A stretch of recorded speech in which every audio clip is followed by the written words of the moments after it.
is an appeal in the matter of dwell and service terminal LLC in liquidation in the Russian Federation. Mr. Selleck. Good morning, my lords. May it please your lordship, I appear for the appellant in this matter with my learned friend Mr. Bickford Smith and my learned friend Mr. Phillips KC and Miss Johnson appear for the respondent. My lords, I've spoken with my learned friend and I hope will finish my first round of submissions before close of play today. The learned friend will then have his go tomorrow and I'll wrap up briefly tomorrow. My lords, there are 4 grounds of appeal, so I'll crack on with the first ground immediately. And the argument proceeds, lords, in the following way. Under section 2672B, which if your lordships will be familiar with it, but is Authorities Bundle 3, page 14, a creditor's petition may be presented to the court in respect of a debt or debts only if at the time of the petition is presented the debt or each of the debts is for a liquidated sum payable to the petitioning creditor or one or more of the petitioning creditors either immediately or at some certain future time it is unsecured. My lords, whether there is a debt or whether the debt is payable immediately or at some certain future time is an issue that's to be determined obviously under English law. And if, as a matter of English law, there is no debt, or it's one which isn't payable immediately or at some certain future time, then there's no petitionable debt under section 267. And my lords, as we submit in paragraph 10 of our skeleton argument, the common law rule, your lordships can turn it up if they wish at Authorities Bundle, tab 42, page 792. The common law rule is expressed in... Should we be doing that? Or? Yes, my lord. Yep. So, tab 42, page 794.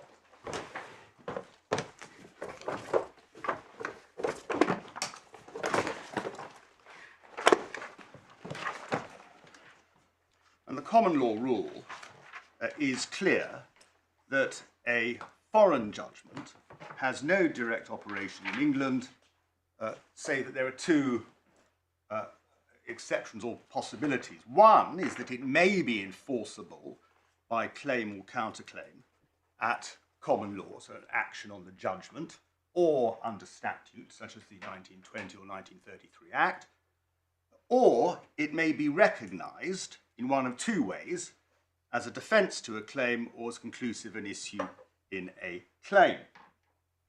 And Dicey helpfully at 794 and 795 at 14003 explain that there are 3 categories in which the question of recognition and enforcement may arise. And the first category is where the person who's got the benefit of the foreign judgment may seek to have the judgment executed or otherwise carried out as against the person against whom it's given. And then your lordships see at 795 at 14-005 that there's the first of the recognition categories, and that's to say a foreign judgment may sought to be relied on to resist a claim in the same or connected matter. And again, as is clear in the middle of that paragraph, there's no question of enforcement, it's a matter of recognition. And then at 14006, the party against whom judgment was given may seek to use that judgment or the fact that it satisfied the judgment to resist a further claim by the party in whose favour the judgment was given. And again, that's a question of recognition. And, my lords, the proposition that a foreign judgment has no direct operation in England has been expressed in several ways, and I'm going to show those now to my lords. First of all, in the same Authorities Bundle, please, at tab 39, this is from Professor Briggs's 4th edition. We have the 5th edition as well, but I want to show you lordships the 4th edition first. At page 782, the professor states at the top of the page, the first and most important thing to understand about foreign judgments is that judgments of foreign courts have no direct effect in England. For foreign judges, and these are the key words, for foreign judges have no authority in England. And then, my lords, we'll come back to this article, but for present purposes, if your lordships then go to tab 40, please, at 785, this is now the 5th edition came out relatively recently. Professor Briggs puts it slightly differently at the top of the page. The first rule of foreign judgments is that judgments of foreign courts have as such no legal effect in England, for foreign judges have no authority in England. And then Your Lordship sees the next sentence, we'll come back to that. Then about 5 lines, 6 lines down, as judicial adjudication is an exercise of state sovereignty, this is obvious. State sovereignty ends at the border of the state, and while international comity may certainly require that respect be given to exercises of that power within the sovereign's own territory, that's where the conventional obligations of comity end. And then, my lords, at tab 38, please, in the bundle. Just before you go on, so Yeah. you were showing us a moment ago. No, I see. Yes, okay. At tab 38 of the bundle is an article of Professor Briggs in the Law Quarterly Review from 2012, and 767, I should say. And at 768, he explains in the middle of the page, the paragraph beginning now, that foreign adjudication and judgment are to be understood as being acts of state sovereignty. And the common law draws 2 conclusions from that. Second line, it is regarded, that's the foreign judgment, as completely effective within the territory. I'm so sorry, I haven't... Sorry, my lord, it's my fault. Found you.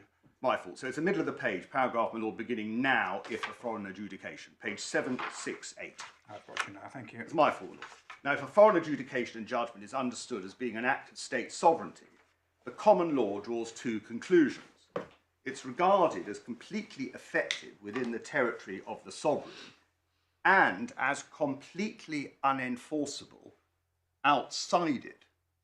The fundamental rule of the English common law has always been that an English court has no jurisdiction to enforce a foreign penal, revenue, or what's sometimes described as another public law.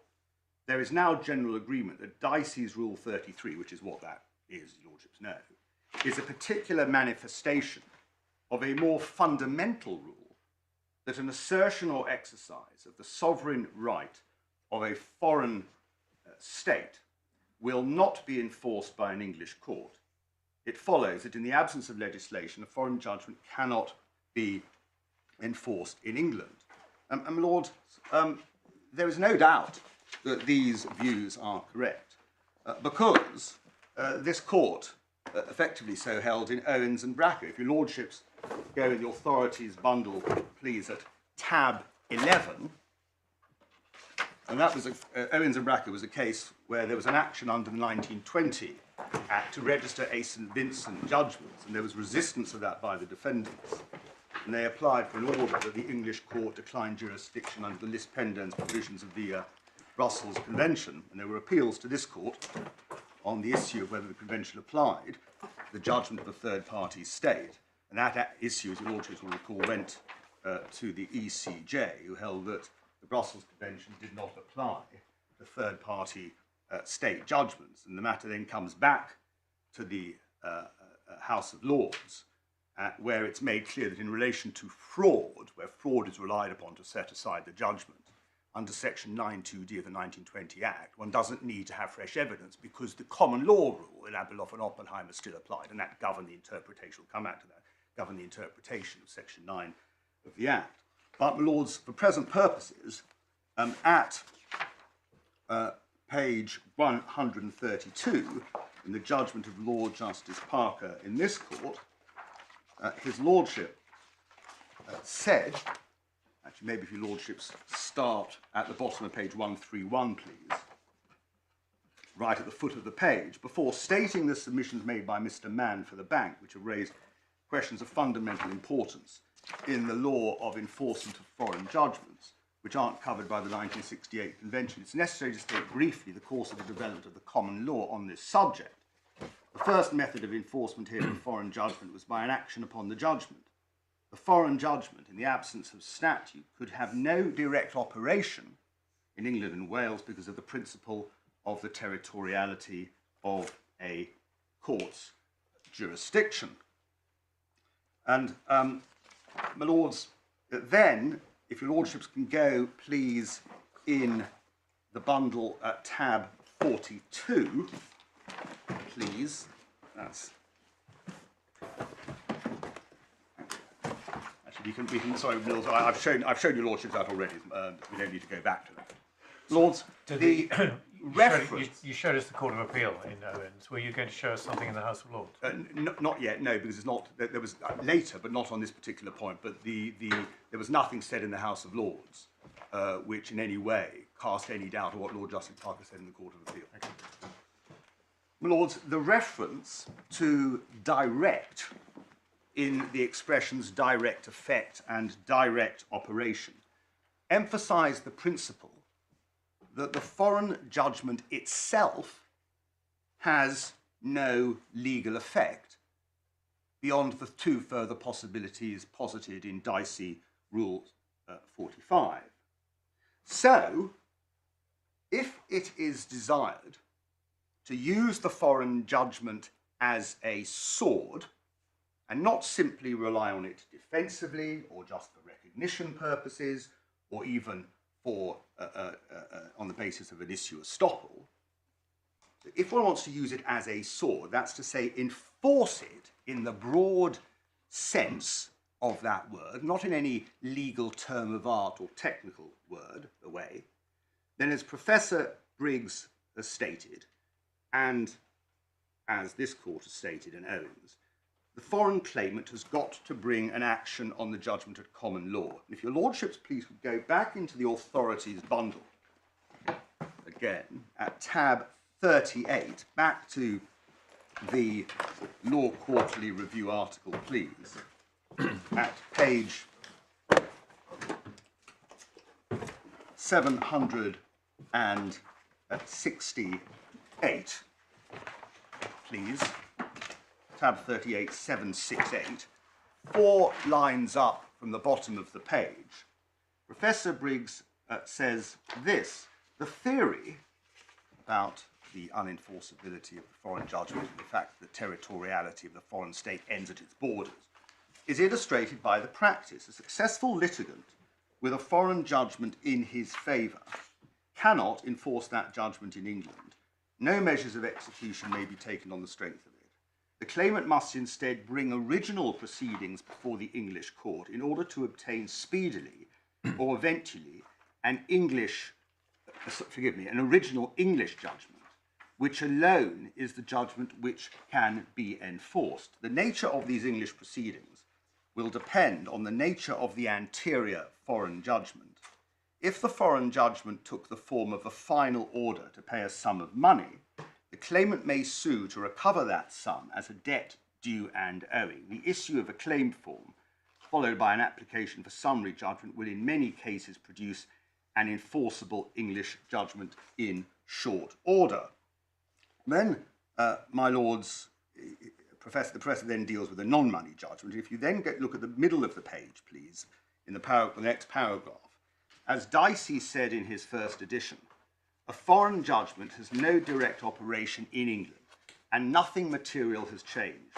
Whereas some civilian systems required a claimant to sue all over again using the foreign judgment as nothing more than evidence of the soundness of the claim, and others required the claimant to obtain a decree of exequatur, which gave leave to enforce the foreign judgment. The common law may have appeared to be different, but it produced very similar effects by requiring the successful party to obtain an English judgment which he might then proceed to enforce. In this respect, the common law and civilian systems are of one mind. Foreign judgments may not be enforced. The role of a foreign judgment is to prepare the ground for the making of a local order. And, my lords, then in tab 39, please. So why did you skip over the bit at the end of the first paragraph about non-monetary judgments? Because we're not, first of all, we're not concerned with a non-monetary judgment. But your lordship's right in this in the sense that I should show your lordships the last sentence of that paragraph, because what Professor Briggs is saying is either course results in a judgment of the English court, and it's this which is enforceable in England. So in the bit I skipped over, I didn't mention it because it's if the foreign judgment is otherwise. In other words, it isn't for a sum of money. That was why, because the foreign judgment in this case is for a sum of money. But the principal point is that last sentence. Either course results in a judgment of the English court, and it's this which is enforceable in England. Yeah. So so the distinction in a sense is it doesn't matter. I mean, the point, your general point is whatever the judgment abroad, you've got to get it registered. Precisely so. Yeah. Precisely so. And then, my lords, please, at tab 39, which is at, again, this is the fourth edition of Professor Briggs's book, at 782, please. I think the numbers are Oh dear. lost. So, well, we can look at the so internal. top of the page is 127, top right. Yes. So the internal pagination. Yeah, I wrote these down manuscript. I was hoping that my lords had white pagin. Obviously not. Right. So I will give the internal pagination. I'm sorry. And just to understand, why are we looking at the fourth edition, not the fifth? Well, we are looking at the fifth as well, only because the fourth was the one which was looked at by the judge, and I just thought it appropriate and correct that your lordship should see that, Yes, in that's fairness to the judge, and also then show my lords the updated edition. Yes. That's all. I mean, there's no change in view as expressed by the professor. So, my lords, internal page 127, in the paragraph beginning, accordingly, foreign judgments may have effect in England, according to the common law. He then talks about the registration scheme, about 5 lines down, but where there is no registration scheme and the common law is relied on, though the foreign judgment may be recognised as res judicata, it can't be enforced as a judgment. Instead, the judgment creditor uses the foreign judgment to obtain an original, albeit derivative, English judgment, and it will be this English judgment that may then be enforced and executed on.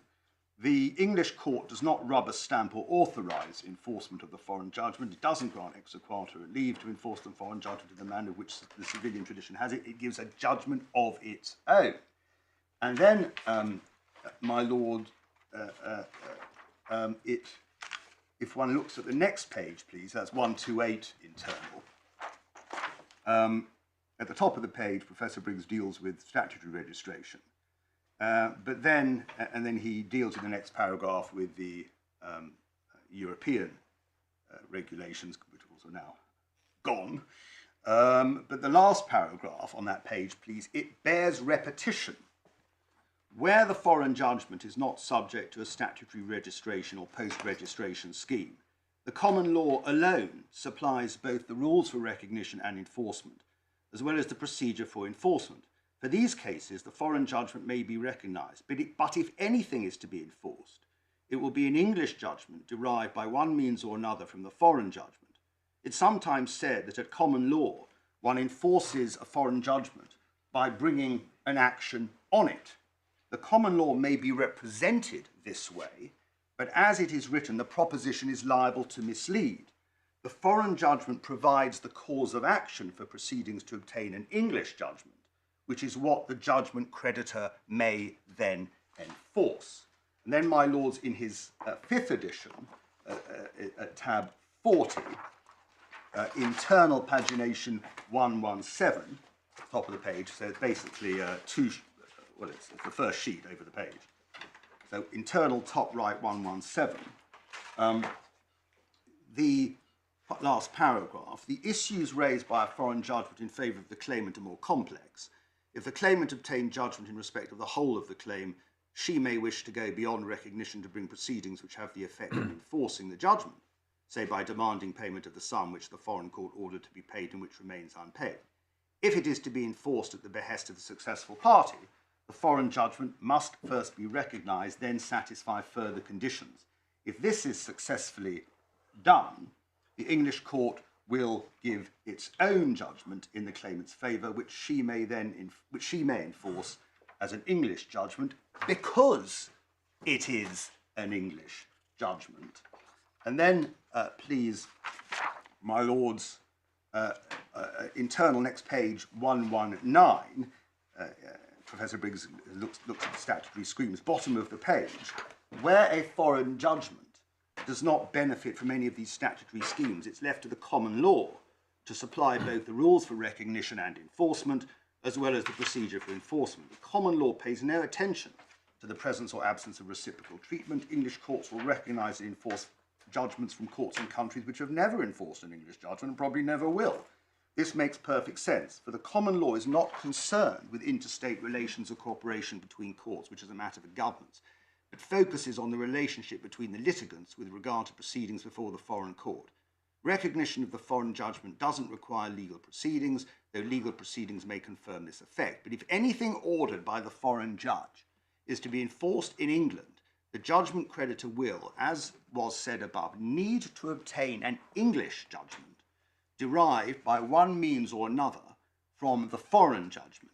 This leads some to say that one enforces a foreign judgment of common law by bringing an action on it, but what this really means is that one enforces a foreign judgment of common law by using it to bring an action to obtain an English judgment, and one enforces that.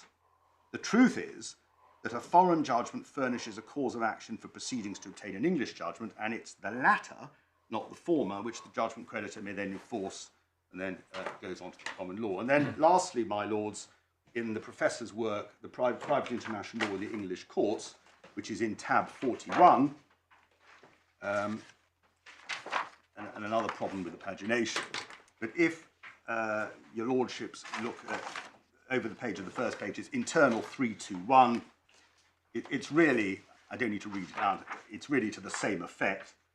Bottom of the paragraph, but if the party in whose favour the judgment was given wishes to go further and have the losing party order do the thing which the foreign court ordered him to do, but which he hasn't yet done, that is to use the foreign judgment as a sword, she will need an English judgment to that effect, and so on and so forth. So it's the same point. And then, my lords, I said lastly, that was an ill-considered expression, now lastly, Dicey at tab 42, please, at 798, we're now back to normal pagination, please, at 14-011 on page 798, under the heading Enforcement of Common Law, the editors say the statutes which deal with the enforcement of foreign judgments have limited geographical application. The judgments of very many foreign countries, including important trading partners for the UK, such as the United States, aren't within their scope because there's no treaty arrangements in place with these states for the reciprocal recognition and enforcement of judgments. There thus remains a considerable area within which enforcement at common law is the only process possible. So, my lords, the common law rule is not only limited to the foreign judgment not being able to be enforced by the method of execution. The common law is much broader. The common law doesn't state, or isn't stated and understood in terms limited to execution. And indeed, if that were the case, it wouldn't give effect to the rationale for the rule, which is that the sovereignty of the foreign judge ends at the borders of the relevant foreign state. Secondly, my lords, the rule is that the foreign judgment has no legal effect, no direct operation, no direct effect, as I've shown, my lords, in the passages a few moments ago. Thirdly, my lords, the effect of the judgment not being able to be enforced, in the broad sense, is that it entails that a person who disobeys a foreign judgment isn't in contempt of court, and that's, I'll just give you lordships a reference, that's in Briggs's 5th edition at tab 40, authorities, page 785, and on the same page 43, it entails that no one is in peril in England by reason of a foreign judgment if it isn't satisfied. So references to enforcement got to be understood, we submit in this wider sense. And the fact that Dicey may give a specific reference to enforcement by execution really proves the point. Because to say, to use the phrase enforcement by execution is explaining or setting out a particular method of enforcement, but it is not the be-all and end-all of the common law rule. So, Sorry. no, my lord. So Professor Briggs, I think, doesn't talk about enforcement by execution. Correct. He talks about enforcement more generally. Correct. Somewhere along the line, you had a second proposition, which was something along the lines of that somebody is not put in peril. Yes. Are you quoting from somewhere? I am. I had said this on the same page, but I'll show my lord the passage. So it's at Authorities tab 40, please. This is from the 5th edition of Professor Briggs's work. At page, so it's the first page. And your lordship sees, 4th line, no persons in contempt of court or otherwise in peril. Right, but that's okay. No. That's a bit of that wording is a little bit of a flourish by Professor Briggs. I mean, it's not a term of art. Well, it may not be a term of art, but if one faces a bankruptcy petition, you're in peril. And in peril means, we submit, that you're not at risk of having something prejudicial, if you will, happen to you. There are many ways one could be in peril. So, my lords, there is a distinction, we say, on the one hand, enforcement in the sense of treating something as having legal effect and actively seeking a benefit from it, which is what you can't do with a foreign judgment unless you've got a judgment in an action of common law is registered. And on the other hand, a particular or specific method of carrying out that enforcement. I'll be showing your lordships a decision of this court which makes that point clear.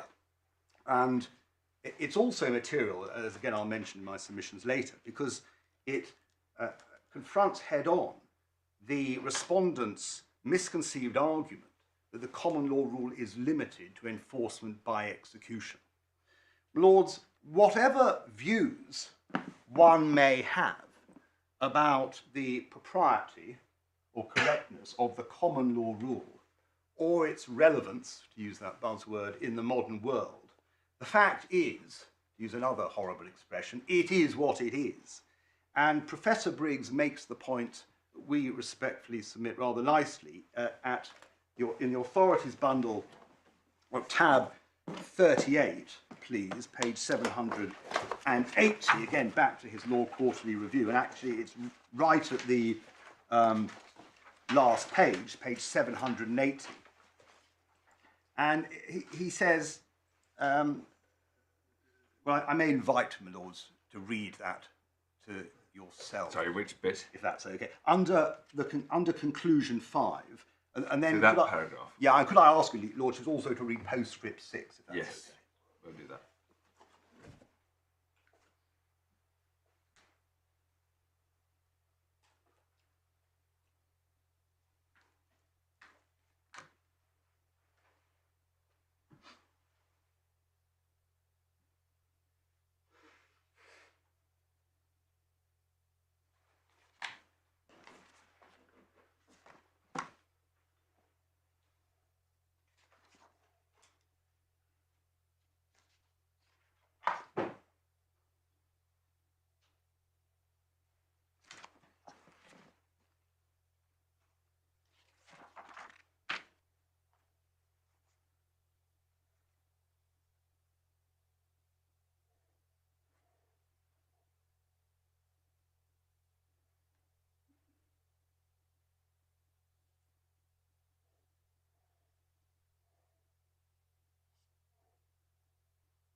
So, Lords, can I now turn to... Just Yeah. you asked us to read the postscript, which is Reuben and Eurofund. Yes. I mean, that is not in the bundle, is it? It is not. We can produce it for your lordships if you want. It was referred to below in a slightly different context, the context of Lord Millis explaining the theoretical basis for an action on the foreign judgment. But I mean, obviously it's a different case. It's of some relevance because it does show that judgments, that insolvency judgments, which may fall within the model law, but which therefore can't be enforced as a judgment, nevertheless are still subject to the common law rule. And of course, Mr. Rubin succeeded, but in the other case, there was no success because the Supreme Court held that they had submitted to the jurisdiction. And therefore, the foreign judgment was enforceable at common law. I mean, I wonder whether, Yeah. at least because you've taken this to this postscript, it would be worth supplying a copy of that. We'll get that for your lordship at 2 o'clock if that's okay. Yeah, thank you very much. So, my lords, let me now turn to the question of the nature of bankruptcy or insolvency proceedings. Now, whilst it isn't, or they aren't a process of execution, which we've always accepted, they are a legal proceeding for collective enforcement. Don't need to tell your lordships that, your lordships well know that. And judges and textbooks speak of petitioning for bankruptcy or insolvency in a broad sense as enforcement, not as a specific method of enforcement like execution, but enforcement. And I just want to show, my lords, some authorities in that regard. First of all, back to the authorities bundle, please, at tab 10. Re-Lines Brothers, I think is a case referred to by my friends. That was the case originally concerned the date when foreign currency debts should be converted into sterling. And it was at the start of the winding up, which was, of course, in accordance with the general rule for the valuation of liabilities based on the Miliangos case. But in the course of the judgment pleas at page 104, first of all, Lord Justice Lawton, top of the page, 4 lines down. At the end of Mr. Stubbs' opening, I thought his submission was right. Mr. Graham and Mr. Potter have persuaded me it ignores the juridical nature of liquidation is fallacious. As I've already said, liquidation is a form of collective enforcement of liabilities under English law. Liabilities are what the court will enforce. That's trite, but it's mentioned. Word still there in enforcement. But then more pertinently, what Lord Justice Brightman says, please, my lords, at page 110.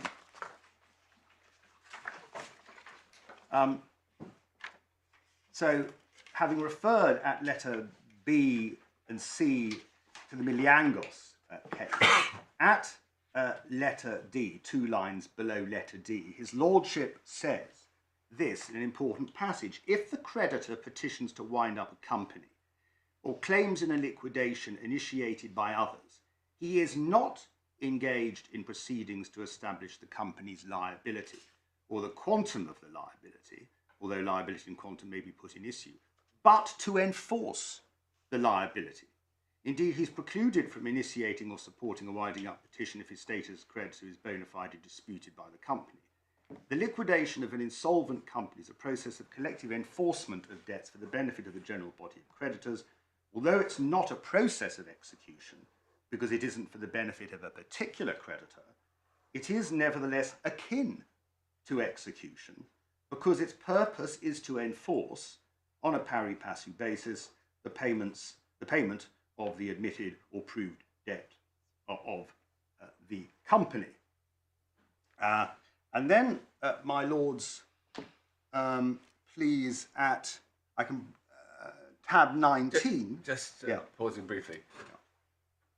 The foreign judgment debt would be provable.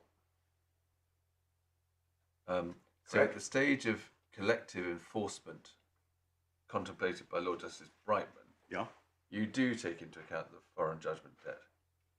Because section 382 of the Act allows you to do so, yes. But the Lord, it's the passage beginning 2 lines below D. If the creditor petitions to wind up a company, so this is before the liquidation kicked in, Lord Justice Brightman says when he petitions, he's not engaged in proceedings to establish the company's liability, but he is engaged in proceedings to enforce the liability. So they are proceedings or for the purpose of, to is used in that sense, for the purpose of enforcing the liability. Obviously, when the company goes into liquidation, then that's when the process, obviously, of liquidation starts. But it's the prior stage which is an enforcement proceeding. My Lords, then at... But sorry, just to come back to my Lord's point, and forgive my ignorance, there's a specific provision in the Insolvency Act that says once you get to proof of debts, a foreign judgment is provable. No, Lord, no. There is a specific provision in the Insolvency Act, Section 382, which defines what a bankruptcy debt is. Doesn't mention foreign judgments, just defines what a bankruptcy debt is. It allows a bankruptcy debt, that's to say a debt which is provable, to be a contingent debt. It's much wider, but Section 267, which refers to when a creditor may petition, doesn't define debt. And of course, the definition of Section 382 doesn't apply to that debt in 267, because the definition in 382 is looking to a time after the bankruptcy order has been made. And that's a distinction which is also made by the Court of Appeal in a case called Duodu. So there's no dispute between my learned friends and us on that particular point. There is no statutory definition which is material here. The only definition of a bankruptcy which is in play, a la the Lord Justice Dewey's question and your lordships, is bankruptcy debt. That is defined, yes, but that relates to bankruptcy debts. That's to say, debts for the purpose of proving in the bankruptcy once a bankruptcy order has been made. But an unrecognised foreign judgment debt is a provable debt, is it, or not? A sum, can I respectfully rephrase that? A sum awarded under an unrecognised foreign judgment may be provable, yes. My Lords, then at tab 19... And how does that sit with your general proposition, Dicey Rule 45? Because... That it can't have any direct effect here. Well, one still may be able to prove, because there's specific statutory provision which defines what may count as a provable debt. And is one explanation of that the process of collective enforcement, which a bankruptcy or a winding up is said to be, is one whereby your individual rights to enforce are suspended in favour of the operation of a statutory scheme. Lord Hoffman said that in the Privy Council in a case that I just can't remember the name Cambridge Gas. No. Was it? No. I'll remember it. So your rights of enforcement are suspended in favour of the operation of a statutory scheme under which you have rights. The rights are to receive a distribution, and it's the liquidator or the trustee in bankruptcy that goes after the assets, to use a not very technical term, and to collect them in for the benefit of everybody. And it's perfectly possible to envisage a situation in which the rights to participate in the statutory scheme are given to a broader category of people than would be capable of enforcement. Yes. And indeed a broader category of people than might be able to invoke the collective process. Well, your Lordship has put it, I may respectfully say so, most eloquently. I'm not saying it's right, I'm just saying that's a possible explanation of the disconnect between those who can initiate the process and those who can benefit from it, because you're talking about, as you say, two different stages of a statutory process. That is how we would respectfully put it, my Lord. And we would respectfully say that is right. That is a right explanation. My Lords, then at tab 19, don't, I think, need to refer. Well, there's Ridgeway Motors, I think we referred to by my friends. Again, It's at page 319. I don't need to take your lordships here, just for your lordships' note. We don't disagree with anything there. Shulson and Keane, which is at tab 17. And that was an appeal by the well-known... Tab 17. Tab 17, Lord. Yeah. That was an appeal by the well-known Mr. Shulson against a registrar's refusal to set aside statutory demands in respect of unpaid building work. And one of the grounds of the appeal was that the JCT contract between him and the builders contained an arbitration clause, and section 9(4) of the Arbitration Act required a stay of the statutory demand, assuming an application was made, and the appeal was dismissed, and as regards that particular issue, on the basis that a statutory demand didn't constitute the taking of legal proceedings within the meaning of the section. But at page 284, Mr. Justice Blackburn, at paragraph 20,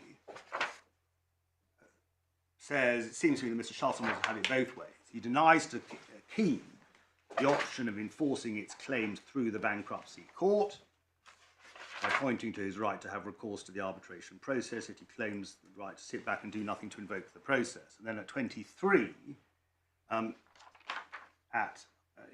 the middle of that paragraph, I see nothing improper in a creditor resorting to bankruptcy proceedings as a means of enforcing payment.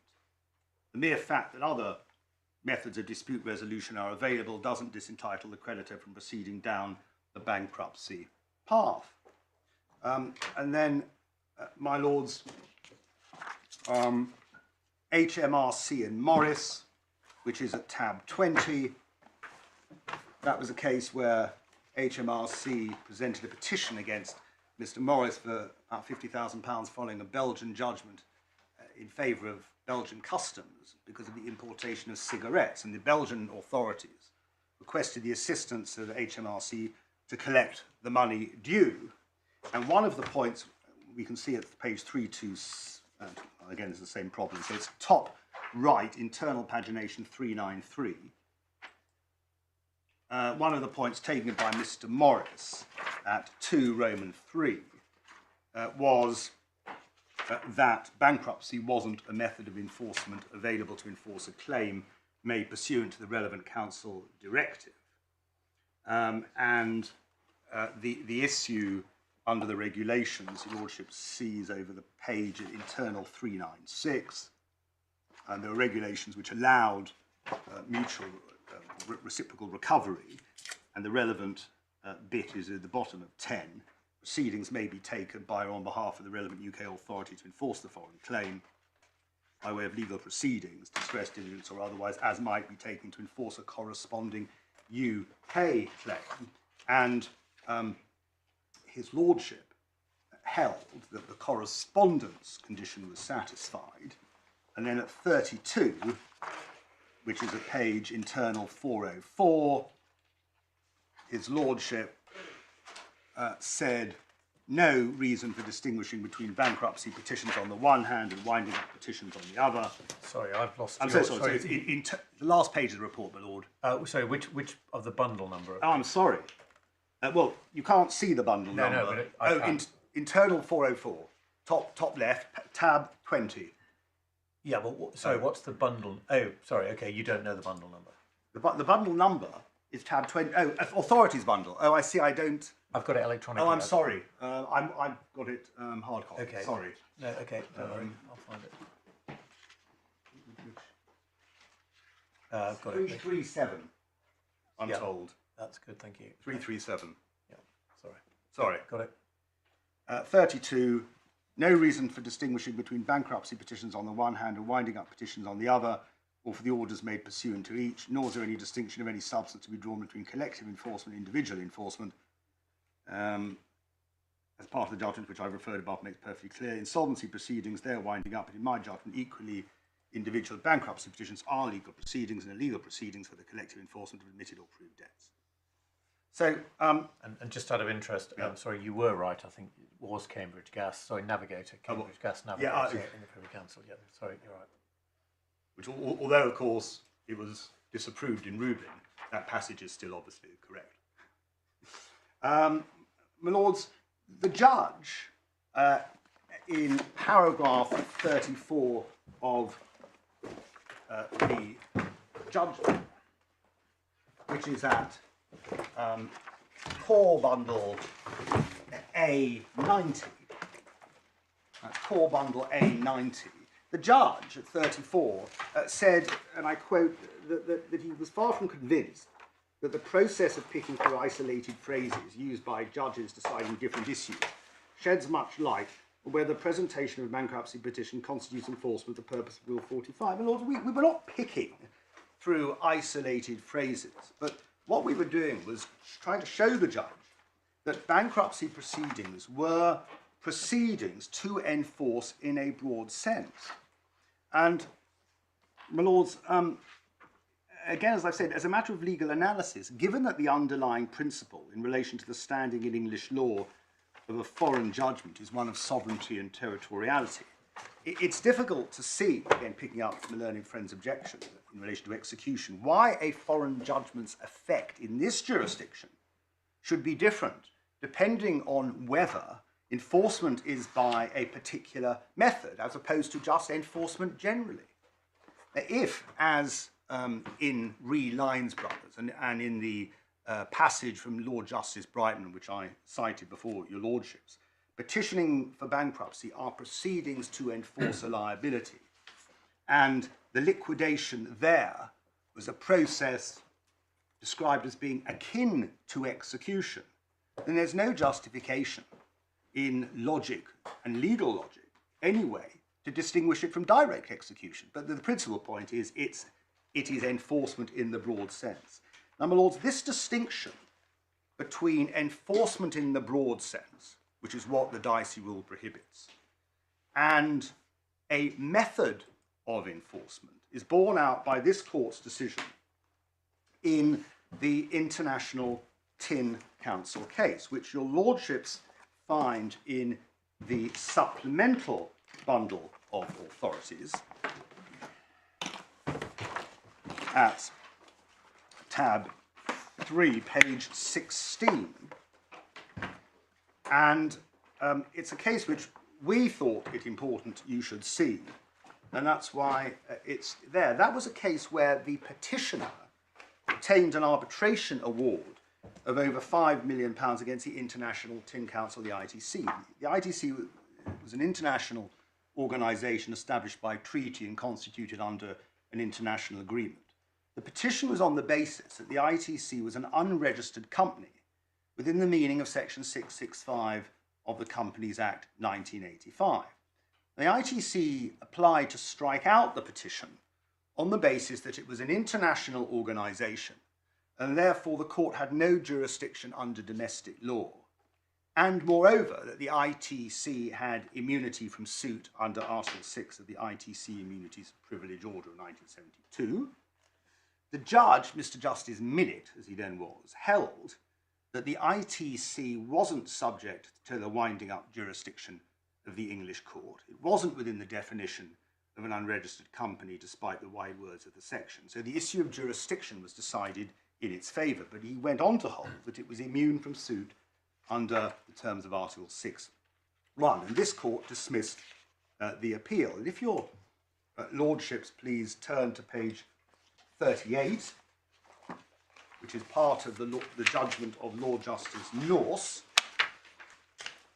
we can see at letter C what the terms of the relevant provision in the order Article 6 was. The ITC shall have immunity from suit and legal process, except in respect of the enforcement of an arbitration award. Now, the judge held that the expression suit and legal process included winding up proceedings, and that point wasn't pursued on appeal. And so, as Lord Justice Norse observed at letter D, the sole question was whether the presentation of the petition based on an arbitration award was a proceeding in respect of an enforcement of an arbitration award. The Court of Appeal held it wasn't, but their reasoning is important. And the court referred to earlier cases which had to address that particular expression, whether bankruptcy proceedings were a method of enforcement. So, my lords, at page 38E, references made to the case rear bankruptcy notice, and Lord Justice Fletcher Moulton's judgment that an application for a bankruptcy notice wasn't enforcement within the meaning of Section 12 of the then 1889 Arbitration Act. And if your lordships look at letter H at 38, at the bottom of the page, in my judgment, an application for a bankruptcy notice is not a method of enforcing a judgment. It's the commencement of proceedings of a far wider effect, not intended to be included in the words of Section 12. And then at letter B, issue a bankruptcy notice is the same general effect as the presentation of winding up petition. Your lordship sees the rest there. And then, my lords, reference was made at letter C to in re a company. And the question in that case was whether a bankruptcy petition could be presented without application, first being made under Section 1 of the Courts of Emergency Powers Act 1914, because obviously it was a time of war. And that provided, as what you lordships see at letter D, no person shall proceed to execution on or otherwise to the enforcement of any judgment. And then, my lords, at letter E, Lord Justice North said that this court answered that question in the affirmative on the ground that a winding up petition was neither proceeding to execution nor a proceeding to the enforcement of a judgment within the meaning of the subsection. And the words of Lord Cousins Hardy, Master Rolls, were then quoted, and lordships see what he said there about equitable execution being not execution itself, but analogous to legal execution. And the words otherwise to the enforcement of the judgment precisely meet the case. And then, my lords, over the page, please, at letter, forgive me, at the bottom of the page, Lord Justice Laws quoted, or referred to Lord Justice Phillimore, 5 lines up to the foot of the page. The words execution and enforcement of a judgment were terms of art, after referring to equitable execution as a means of enforcing judgments to which the latter words could apply. He said at 528 that in some general loose sense, an unsatisfied creditor might be said to be enforcing his judgment by presenting a petition for winding up. Later, he said of the petitioner in that case, in the particular case, she's a creditor because her damages have been liquidated by a judgment. But it would be the same if she were a simple contract creditor whose debt was merged in a judgment. She is not therefore seeking to enforce her judgment. She is proceeding to a new alternative mode of recovering her debt, a mode by which she no longer seeks to recover for herself alone, but for the benefit of all the creditors, and so on. Those words are important. I'll come back to those because they show that one of my learned friend's submissions about the meaning of Section 6 of the 1933 Act is in error, but I will come back to that. And then, my lords, at letter G, Lord Justice Norse referred to a submission of Mr. Morritt, as he then was, and at G, the argument was described as one of rare subtlety, but which failed at the outset, on the ground that the petitioner, having obtained the arbitration award before presentation of the petition, is thereafter seeking to enforce the award and nothing else. And then over the page, my lords, at letter C, we're in no doubt that all the observations relied on by Mr. Morritt were used in the general loose sense referred to by Lord Justice Phillimore, that's the enforcement in the loose sense. They are of no assistance in construing an expression which has effectively been held to be a term of art, more especially one which has been held to be such long before the formulation of Article 6 of the 1972 order. So, my lords, we submit that case as authority for a number of propositions. At first, that expressions in statutes and statutory instruments, such as execution and enforcement of a judgment, are terms of art. Those terms do not include petitioning for bankruptcy or winding up. Of course, this case is not concerned with any such term of art. Secondly, the pursuit of bankruptcy or winding up proceedings is a legal process, and the respondent, we understand, doesn't quarrel with that. Thirdly, that in a general sense, pursuit of insolvency proceedings is a legal process. Yeah. Sorry, my lord, I was going too quickly. Thirdly, that in a general sense, an unsatisfied creditor is, by presenting a petition for bankruptcy or winding up, seeking to enforce his judgment, and of course that's consistent with the other cases that I've shown, my lords. And fourthly, that by presenting a petition, the petitioner is seeking to recover their debt, not for themselves alone, but for the benefit of all creditors. But it is still a mode of recovery. Well, I'm not. Okay, I can understand. Incidentally, I was partially right, as well as Cambridge Gas. There's also White and Eckhart Marine. I was thinking, which preceded Cambridge Gas, where the same point was made. It all goes back to Lyons Brothers, though. Yeah. I'm not sure I necessarily follow the point about recovery. I well understand why you say if you're petitioning for either winding up or a bankruptcy order, that you are seeking to enforce your debt, albeit in a collective process, in a collective way. In fact, what you're seeking to do is to institute a process whereby somebody else engages in a process of collective enforcement. But I don't think you, quote, recover your debt. What you do is you agree to be paid a distribution of whatever assets are collected in that process, and you receive a pari passu distribution which pro tanto discharges your debt. But so it's only recovery in a sort of pretty indirect way through a statutory process. It's not what you would normally call recovery in the individual sense. I mean, you do receive a payment from the statutory process, which will be treated as discharging your debt, but your debt as such is not affected in any way by the process. That's what White, Eckhart Marine and Cambridge Gas say. I don't quarrel at all. So why are we talking about recovery? Well, principally because I'm going to rely on that passage in relation to a submission advanced by my learned friends, in relation to the interpretation of Section 6 of the 1933 Act. I'll come to that. But I wanted to mention it now, so I wasn't hopping back and forth between the cases. But your lordships have our general submission, and as I say, I don't quarrel with what your lordship has said. Lord, can I now turn to the issue of the 1933 Act? Just before you do, while it's in my mind, this is going off to tangent. We're concerned with bankruptcy, and before 1986, you needed a judgment to get a bankruptcy order, but you didn't need a judgment to get a winding up order. So one might think that all these questions could have arisen well before 1986 in the corporate insolvency context. Now, we're not referred, I think, to any authority from the corporate insolvency context. No, because we don't think there is one.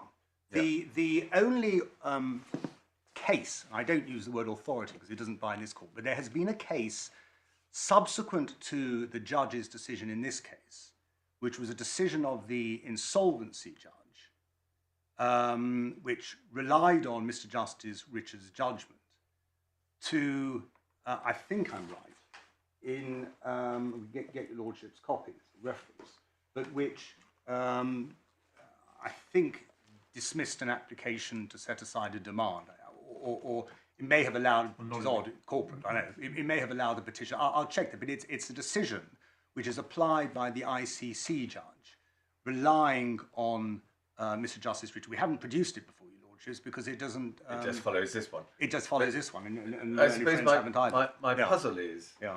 Look, one can understand that there were special considerations in relation to bankruptcy before 1986, but they didn't apply in relation to winding up. You say, well, they didn't apply in relation to winding up because no one thought that you could present a petition based on a foreign judgment. That's right, and people didn't. And we can have a look later at maybe I can show you lordships very quickly now, slightly out of order. I will. Your lordships have the supplemental bundle, please. Your lordships go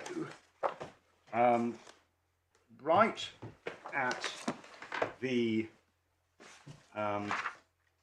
very back. So I'll give your lordship the page. It is, yes, so it's page D97. Because, as your lordship will have gathered, this point was not one which was taken before the ICC judge. Of course, Mr. Justice Fancourt gave us permission to raise it in the grounds of appeal, so that's why it was live before Mr. Justice Richards. But at D97, having made various submissions, my learned friend, Mr. Phillips, D97, internal 89, line 7, said, can I just pick up, whilst I'm here, one of the points my learned friend just made? He's always concerned with cases in bankruptcy based Sorry, on... I've lost I'm you. so sorry, my lord. Internal page 89, top left. That's where I'm getting wrong. So it's D97 is the middle bottom page. It's the transcript. Yes. And internal top left, page 89. Yes. Can I just pick up while I'm here one of the points my learned friend, that was Mr. Davenport, just made? He's always concerned with cases in bankruptcy based on Russian foreign judgments. There are many cases in bankruptcy based on foreign judgments. We've all done it. We've all come across it. The fact that there's a foreign judgment means the test, the question you ask as to whether or not that foreign judgment is in breach, is the test I've just articulated. The judge said, I haven't been taken to any such judgments, but all those that immediately spring to mind, in my experience, are those that involve recognition of the judgment. My friend said, but not necessarily. The judge, and are there examples where an unrecognized judgment has been the subject of a bankruptcy? Yes, absolutely. I mean, certainly in my experience, Judge, I'm trying to think of any, and then the point is not completed. But then afterwards, at D98, please, at top right-hand corner, page 99, just before the short adjournment, line 5, the judge says, we've some time this afternoon, my main concern is we weren't getting to this point and realising we don't have enough. In other words, that was the point on foreign judgments. And then after the short adjournment, my learned friend, Lordship C, that page 100, line 10, produced Muir-Hunter, which stated at 19, in principle, a demand or petition based on a foreign judgment will be recognised for bankruptcy purposes without the need for specific registration in the UK. But there was no authority cited for that proposition at all. And then reference was made over the page, I think maybe reference was made, but anyway, Sun Legend, which was the case where the debtor admitted the debt. So that's Sun Legend and Pace. Yeah, which you launched, Yes, exactly. So It's the judge's instinct was that in her experience, she was normally used to seeing cases where the relevant judgment had been enforced by judgment of common law or registered under the relevant act. And we would say that it's telling that there aren't any cases beyond this handful, less than a handful, in fact, fingerful, of one decision of His Honour Judge Pearl, QC, sitting as a High Court judge in relation to a demand, and then some ICC judge decisions, one of which related to costs after demand had been withdrawn.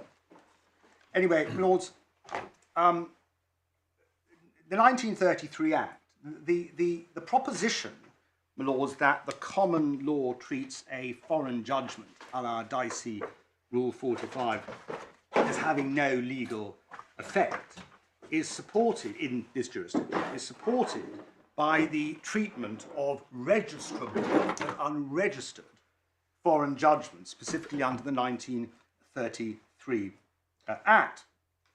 And there is a material distinction, Lords, between the 1933, or the registration scheme, I should say, and the 1920 Act as well, and the common law, which is that under the statutes, following registration, the foreign judgment is treated as if it were an English judgment. There is no separate need, or there is no need for a separate English judgment as there would be at common law. But the result is the same. One is effectively enforcing an English judgment. Lords, your Lordship sees sections 2 and 6 of the 1933 Act at tab 2 of your Lordship's bundle, pages 6 and 12. And at page 6, it's section 2.2b, or 2.2 rather, which first of all sets out what it is a person with the benefit of a registered judgment may do. So under subsection A, registered judgment shall for the purposes of execution be of the same force and effect. And then as if it were effectively an English judgment, your Lordship sees that at the end of the section. B, proceedings may be taken on a registered judgment, and then provisions for interest and then control. And section 6 provides that no proceedings under the heading foreign judgments which can be registered not to be enforceable otherwise, no proceedings for the recovery of a sum payable under a foreign judgment, being a judgment to which this part of the Act applies, other than proceedings by way of registration of the judgment, shall be entertained by any court in the UK. And my Lords, at tab 8 of your Lordship's authorities bundle, we come to the case of a judgment debtor. And the foreign judgment in that case was a decision of a French court which had been registered under the 1933 Act. And the debtor ran a somewhat hopeful argument, which your Lordships can see at page 69, just below the first punched hole, that proceedings in section 2.2b were limited to proceedings by way of execution, and therefore bankruptcy proceedings, which were not a process of execution, didn't then fall within section 2.2b. And therefore, even if one had the benefit of the registered foreign judgment, you couldn't resort to any bankruptcy process. Now, somewhat oddly, the Deputy Registrar acceded to that argument, but there was then an appeal to the Court of Appeal, and this court allowed the appeal, and in so doing, they necessarily had to construe sections 2 and 6 of the 1933 Act. And, my Lords, first of all, please, at the first page of the report, actually, page 67, your Lordships will see that counsel for the appellant was one Mr. Cyril Salmon, as he then was, and his submission, according to the law reporter, was third line, section 2 deals with the registration of foreign judgments. Its provisions have been complied with. And then sixth line, under section 6, his submission was a creditor who's obtained a judgment against a debtor in a foreign court can only proceed in this country by way of registration. And my Lords, then having examined earlier statutes to see what was allowed after registration, which included bankruptcy proceedings, the Master of the Rolls, at page 72 of the report, turns to the 1933 Act. And in the middle of the page, he explains the effect of registration, which is between the two punched holes. The differences between the two acts are particularly striking. Section 2, subsection 2 provides as follows, and then sets out what the section provides, which I've already mentioned to your Lordships. And then, my Lords, at page 73, 11 lines up from the bottom of the page, the sentence beginning, the language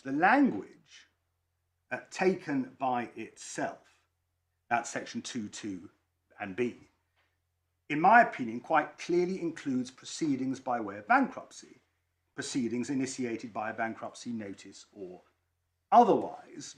And then he says that that is strongly confirmed by the second great point of difference between this Act and the earlier Act, to which I'm now about to refer. That is section 6. And his Lordship then quotes section 6 of the Act.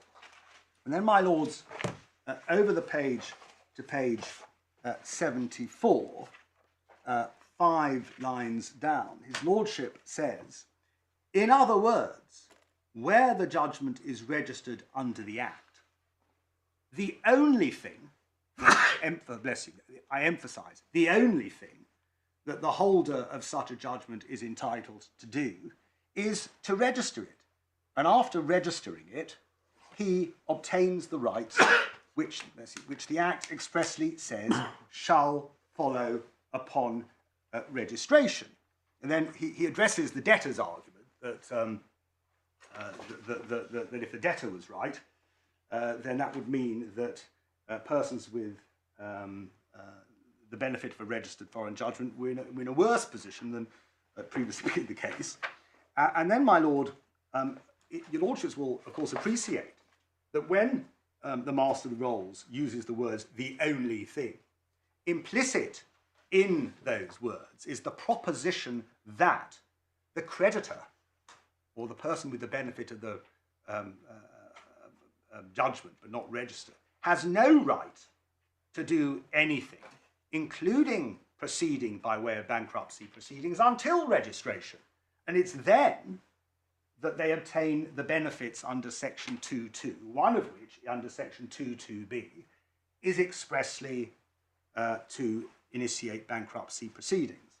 Sorry, I wasn't keeping up with you properly. Where are you reading from? So, my Lord, what I was doing was, first of all, it's 5 lines down. In other words, yes, where the judgment's registered on the Act, the only thing the holder of such a judgment is entitled to do is to register it. And after registering it, he gets the Section 2.2 rights. And what I was submitting was it's implicit in the words "the only thing" that there is no right to partake of the matters set out in Section 2.2 unless the foreign judgment is registered. And then, my Lord, at on the same page, 15 lines up. So just Yeah. sorry, go on. I'm just trying to understand how this fits in. So at this stage, we're dealing with bankruptcy, and you needed a judgment. So, in terms of the point you were just making, you've got a registrable judgment.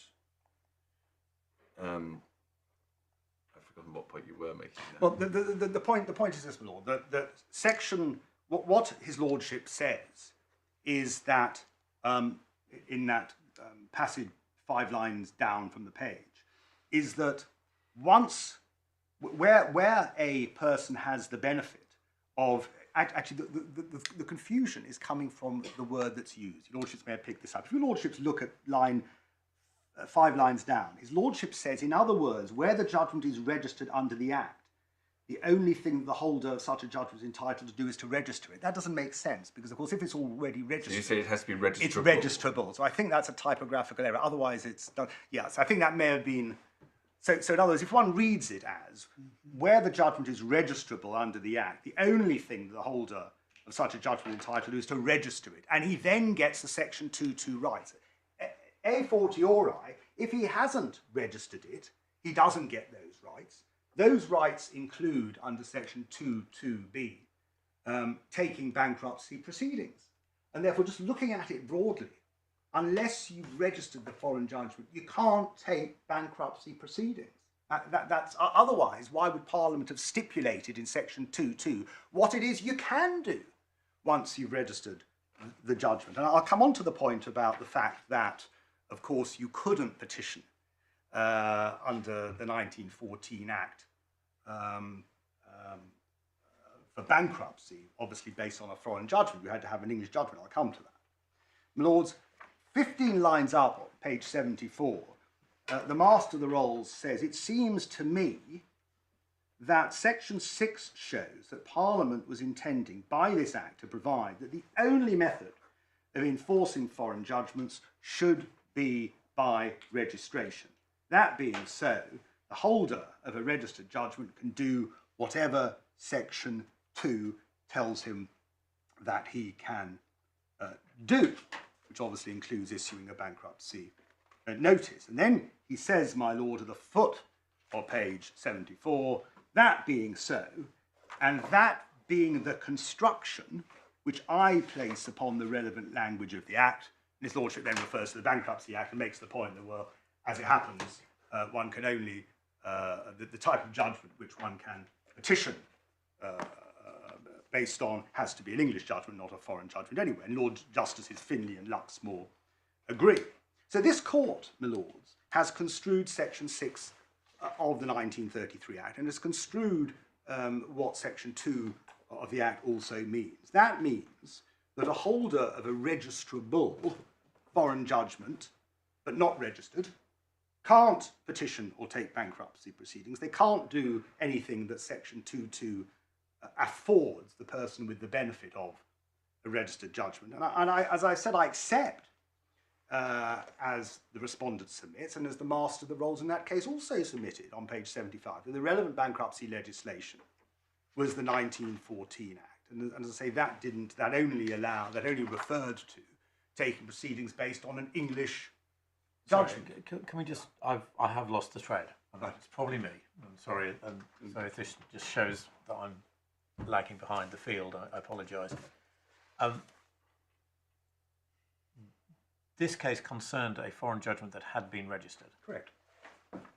And I thought I understood that the decision was that once registered, you could bring proceedings because Section 2.2b allowed you to do that. And proceedings included the presentation of a bankruptcy petition. Right. So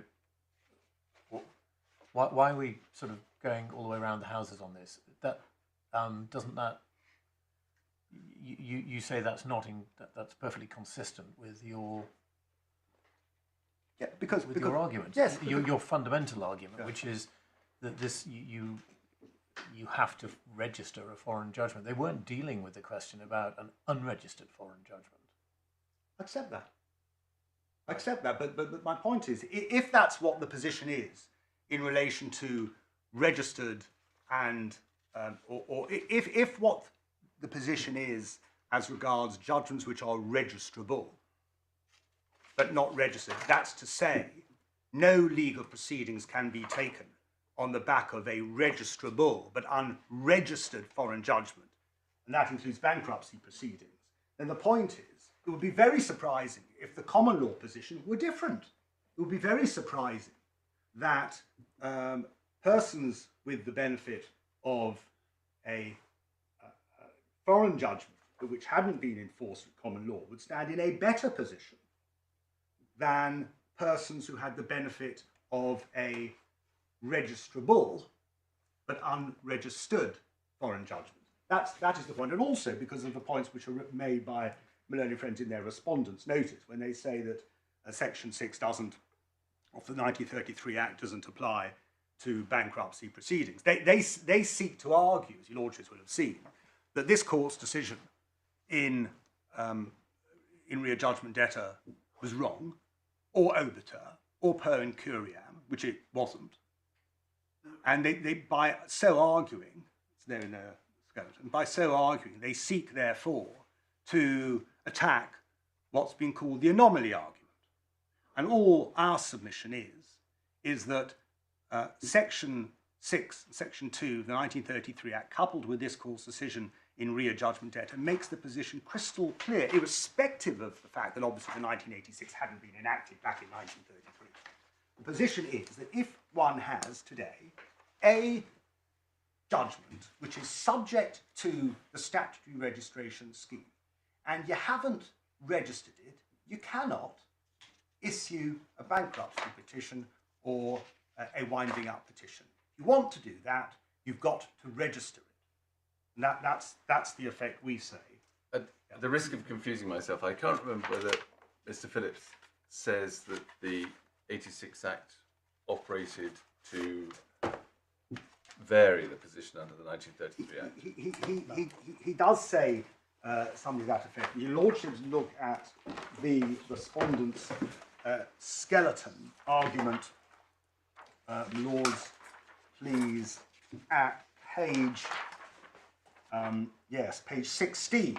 What my learned friend says at paragraph 55 This is paragraph 55. Yeah. And I mean, just relating this to the query I raised earlier. Yeah. How does that fit with the corporate position? I forget when the relevant corporate winding up provision was introduced, or indeed whether it reflected an earlier corporate winding up provision. So would it be said, and I know you don't know the answer to this, Mr. Phillips will think about it, would it be said that equally the corporate winding up provision had been impliedly detracted from the 1933 Act, or what? Well, It's not I for assume you, that would be Mr. Phillips's submission. We'll see what Mr. Phillips has got to say in due course. This is, I can't remember. It's probably governed latterly by the Companies Act 1948, I can't. but I don't remember whether that just reflected earlier provisions. I can't give you, Your Lordship, that answer off the top of my head. No. Now, we'll look at that. So, my lords. So just before we leave judgment debtor, at page 608,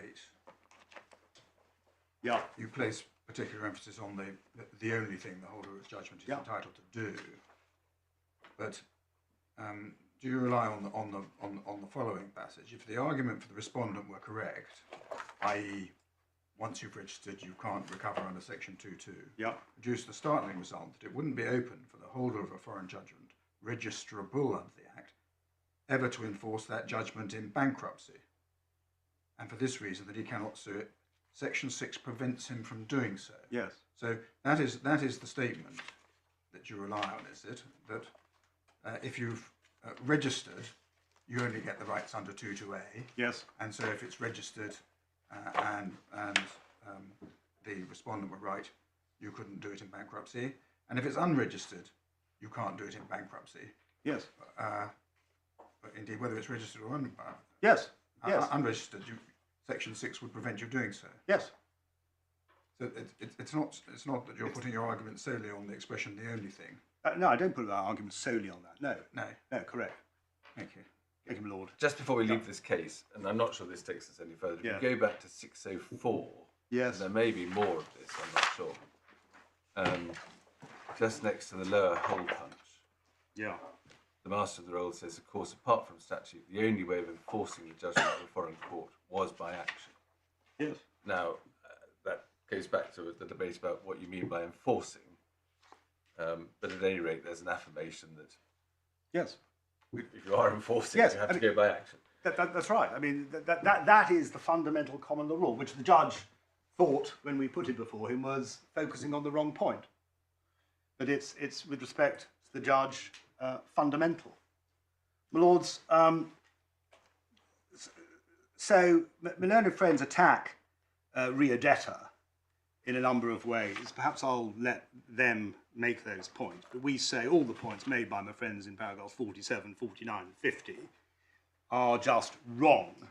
And this is where, in relation to the words in Section 6, recovery of a debt, because I mean, my friends are stuck, we say, with what this court has held. And in addition, none of the three conditions in Young and Bristol Aeroplane apply. And my learned friends don't say, they don't even refer to Young and Bristol Aeroplane. Well, this is over. Those set out the three circumstances when this court can depart from a previous decision. And the three conditions are where there are two decisions which are in conflict, where also the court isn't bound to follow a decision of its own, which, although not expressly overruled by the House of Lords or Supreme Court, just can't stand with it. And the third circumstance is where it's not bound to follow a decision of its own if it's satisfied that the decision was given per incuriam. I'm so sorry, you've lost me as to where you are in the argument. You're suggesting that we can't depart from in rea judgment debtor. That's right, my lord. I'm so sorry, my lord. It's my mistake then. My lord, what I was doing was commenting on my learned friends' submissions, including in their respondent's notice, to the effect that rea judgment debtor was wrong per incuriam, or doesn't say what we say it says. But sorry, but before we get to Young and Bristol Aeroplane, you've got to say that what you're relying on was part of the ratio. Because if it was obiter... No, it is part of the ratio. It's not obiter at all, what I'm relying on. But you're relying on the reasoning of Sir Wilfrid Green in relation to what Section 6 would prevent, i.e. bankruptcy proceedings on an unregistered judgment. That's right. Simply as part of the argument for the ratio of the decision, which is you can take bankruptcy proceedings on a registered judgment because Section 2.2 allows you to do so. Is that not the ratio of the decision? That is, but also part of the ratio is that construction of Section 2.2 of the Act, which is your Lordship has absolutely got in one. But as part of that, his Lordship construes Section 6. So the ratio is the construction of the 1933 Act, Sections 2 and 6. Section 6 isn't some... This illustrates a point that I think cropped up in a case I was sitting on, I think last week or the week before, that the whole concept of what is actually ratio these days seems to have taken on a rather amorphous or fluid nature. I mean, my Lord's point to you, I think, is what was necessary for the determination of the decision was to deal with the argument under Section 2, because that's the argument that was being put, I think. I mean, the fact that the judge went by way of Section 6 to sort of take the statute holistically doesn't make it part of the ratio, does it? What he said about Section 6. He may have supported his decision and looked at Section 6.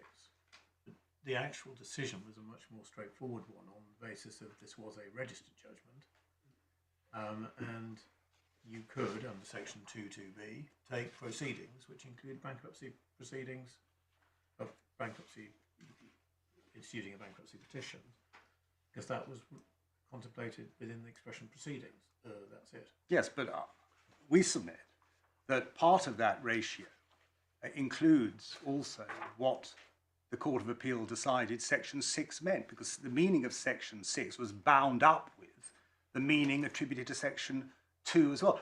Of course, it was part of the argumentation in order to get to the decision in Section 2, but we say it's also part of the ratio. It can't be, to say it's divorced, somehow it can be split up from this Court's decision as to what Section 2.2 meant. We respectfully submit giving a too narrow a meaning as to what a ratio is. I'm obviously not intending to teach your lordships to suck eggs, but that's our submission. Section 6, this Court's...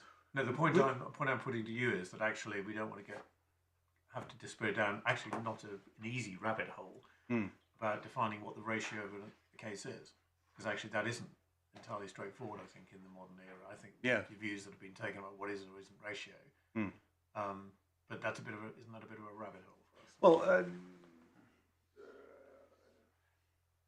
well, I think you were saying not, which is why you were taking us to Young and Bristol Aeroplanes. Well, yes, we're bound by it. Well, that's exactly the point. I wanted to respond politely to my Lord Justice Snowden. I was trying to find the appropriate... Why change the habit of a lifetime, Mr. Samek? Because your lordship is sitting up there and I'm standing down here.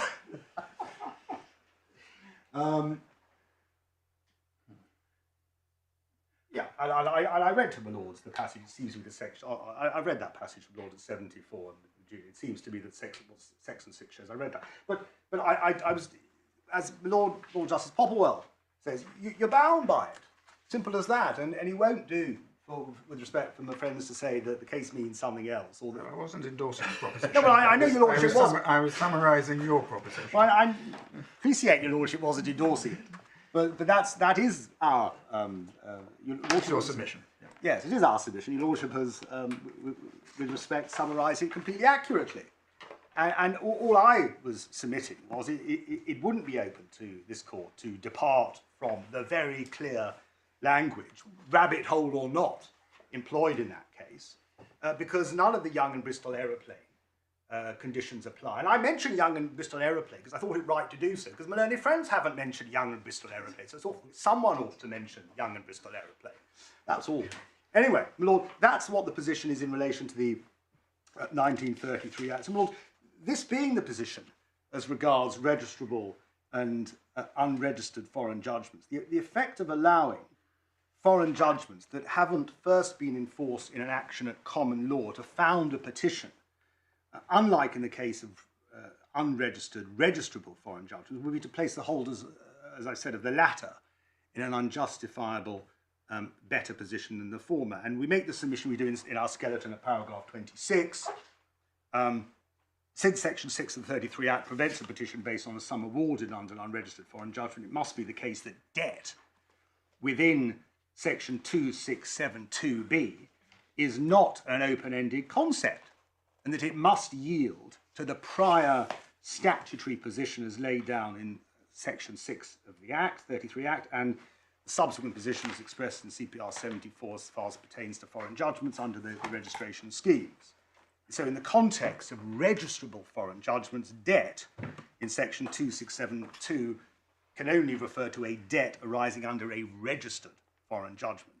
Now, my Lord, as Lord Justice Newey mentioned a few moments ago, it's the submission of my learned friends that the 1986 Act changed all that. That's their submission in paragraph 55, which I mentioned. And it is said that because Parliament has legislated comprehensively in the field of insolvency, Parliament has demonstrated an intention that the area shall be dealt with entirely by statutory provision. Lords, that submission is wrong for 6 reasons. First, it is a non sequitur. Comprehensively is not the same as entirely. Secondly, what's the difference between comprehensively and entirely? Well, comprehensive may mean that many things are considered and dealt with, but it's not the same as the whole. A comprehensive judgment may leave, not a judgment, a comprehensive proposition or statement may leave some things unsaid. And then that's my, okay, if your lordship's not persuaded by that, well, I'll move on to the next point. Is your point just that there are some holes in the insolvency legislation? That is the point I was now going to come on to, correct. But that's a fundamental point. There are holes, yes. It doesn't purport to be the alpha and the omega in relation to insolvency. And that's demonstrated by the fact that there is no statutory definition. Well, Lord Newberger said as much in, was it Nortel Pensions case, or was it? It's one of those cases where he said, you have to fill, you can't invent stuff if you're in the insolvency field, but the legislation isn't absolutely complete, and there are little bits that you occasionally have to fill in. That's what you're saying. That is what I'm saying. Right. Yes, that is what I'm saying. Moreover, and therefore there's no surprise that the question of what is a debt is a matter which should be decided for the purpose of Section 267, is something which should be left to the common law to decide. The common law and statute work hand in glove in many instances. Okay, sorry. Yeah. You had there were 6 points. The first one was non sequitur. Yeah. I'll be on to the second point. Well, Lord Justice Snowden's statement was the second point. What I've just mentioned now is the third point. Can I just get your expression of the second point, I guess, in my notes? Yes, it's that the Insolvency Act is not a complete code, that it doesn't purport to address every single matter for the purpose of bankruptcy and insolvency. And one of those matters is, of course, what is a debt? It makes use of concepts that exist outside insolvency. Yeah, exactly. And that's entirely natural and normal. And why shouldn't that be the case? And, my lords, then, and indeed, in that regard, in relation to the third point, can I show your lordships? And have I got the third point? Sorry, the third point was the third point, which flowed from the second point, which was, if you like, a specific example of the generality, which is that in Section 2672B, Parliament has left it to the common law to identify it. And in that regard, in fact, can I ask your lordships to take up the authorities bundle at tab 42, page 799.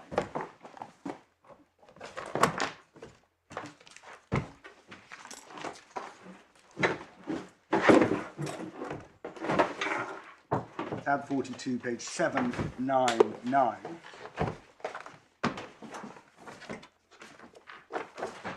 And at the top of the page, 1412, Dicey says a judgment creditor seeking to enforce a foreign judgment in England, common law can't do so by direct execution of the judgment, must bring an action on the foreign judgment. There's footnote 33. The judgment creditor may serve a statutory demand in terms of the foreign judgment, just as with any other unpaid debt. But if the validity of the debt is contested, and by the way, contested just means there's a no. I'll come back to that point. The issue will have to be resolved in an ordinary action to establish the enforceability of the judgment, and hence the existence, as a matter of English law, of the debt, which is precisely the point that I've been submitting to my lords, that at common law, what gives rise to the debt is the English money order obtained in an action on the foreign judgment, and not any sum awarded under that foreign judgment. And I've already made those submissions, but that footnote in Dicey expresses the matter rather neatly. And then, my lords... Sorry, can I just... I'm sorry to hold you up. No. I'm slightly puzzled by the idea that you can serve a statutory demand if you haven't had your foreign judgment debt recognised or registered, because statutory demands are also creatures of the 1986 Act and seem, so far as I can see, in section 268, to be framed as capable of being served only where there is a debt which is to be owed. But we don't so debt means something different, does it? No. 268. Well, no, because our primary submission is there's no debt. Our primary submission is there is no debt. Sorry, it's my fault. I'm not making a separate. I thought that the proposition that was here being put forward in Dicey, yes, and that you accepted, but I may be entirely wrong, was that before you have had your foreign judgment debt recognised, although you can't serve a bankruptcy petition, you can serve a statutory demand. Is that your case or not? Well, I'll answer your lordship's question in this way. A person can serve... There's nothing which says a person can't serve a statutory demand whenever they want. I mean, one could serve a statutory demand with no proper basis for it at all. Statute doesn't deal with that.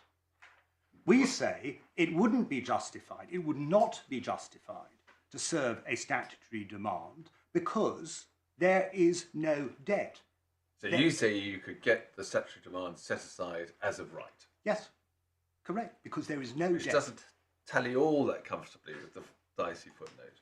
Well, it's somewhat oddly expressed, and it may be because of what Lord Collins said in Rubin about the theoretical basis for actions on the judgment. But what the Dicey footnote says, and with respect it's perhaps could be worded better, is that it's only, which is consistent with the common law, that it's only once there is a English money judgment on in an action on the judgment that there is then in English law a debt. That is what is clearly stated, and that's correct.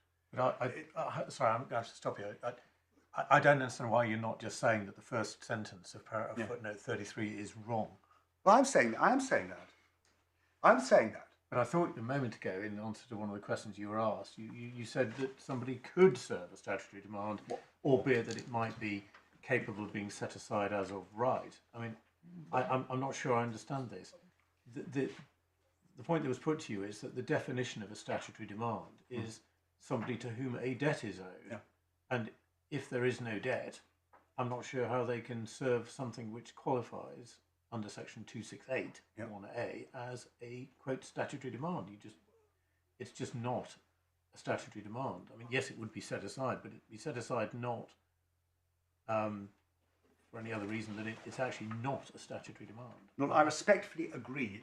There's my clumsy language. What I was intending to say was, a person who claims they have a debt can, if they want, even though there's no justified basis for it, They could serve a statutory demand. There's no legal, there's no correct... No, they can serve a demand, but it Yes. doesn't qualify as a statutory demand. No, it doesn't qualify. I've expressed myself badly. Your Lordship's right. It wouldn't properly qualify as a statutory demand because there is no debt. That is our position. There is no debt, and therefore there couldn't properly be a statutory demand. And that is consistent with the common law. The only thing that gives rise to the debt, would be either, in the case of a registrable foreign judgment, when it's registered, because then it's clothed as if it's an English money judgment, or in the case of exactly because the first sentence does appear to treat a foreign judgment (brackets unregistered) as just like any other unpaid debt. I mean that's just a reading of it. That's poor. Yes. And you'd say no. If that's what it means, it's wrong. That is wrong. It is wrong. If that first sentence is suggestive, or suggests that the unregistered or unenforced foreign judgment gives rise to a debt, so that a statutory demand could properly be served, then that is wrong.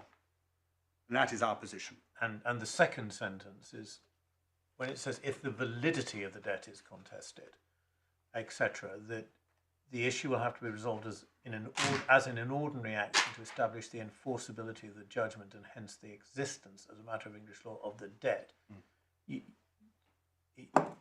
Is that referring to the fundamental question of can you register the judgment, or is it referring to the question about whether there's any dispute about it?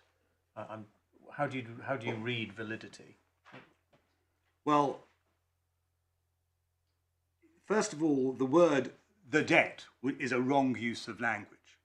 In that, for starters, in that second sentence, I can only think that what's being intended, or what should be said, is if the validity of the foreign judgment is contested and it is not admitted that it creates a debt in respect of which a demand may be issued or petition may be issued, then, because it's always open, theoretically it's always open to the putative debtor to say, yes, I admit, whether it's right in law or not, I admit that this does constitute a debt for the purposes of section 267 and 268 of the Act. It's always open to someone ill-advised to do that. And we would say that's what actually happened in the case of Sun Legend, where the debtor admitted that there was a debt. And so really the rest of the debate in that case was somewhat sterile. Well, it may be that there's a distinction, which is here being elided, between a foreign judgment on a claim in debt and a foreign judgment on a claim in damages.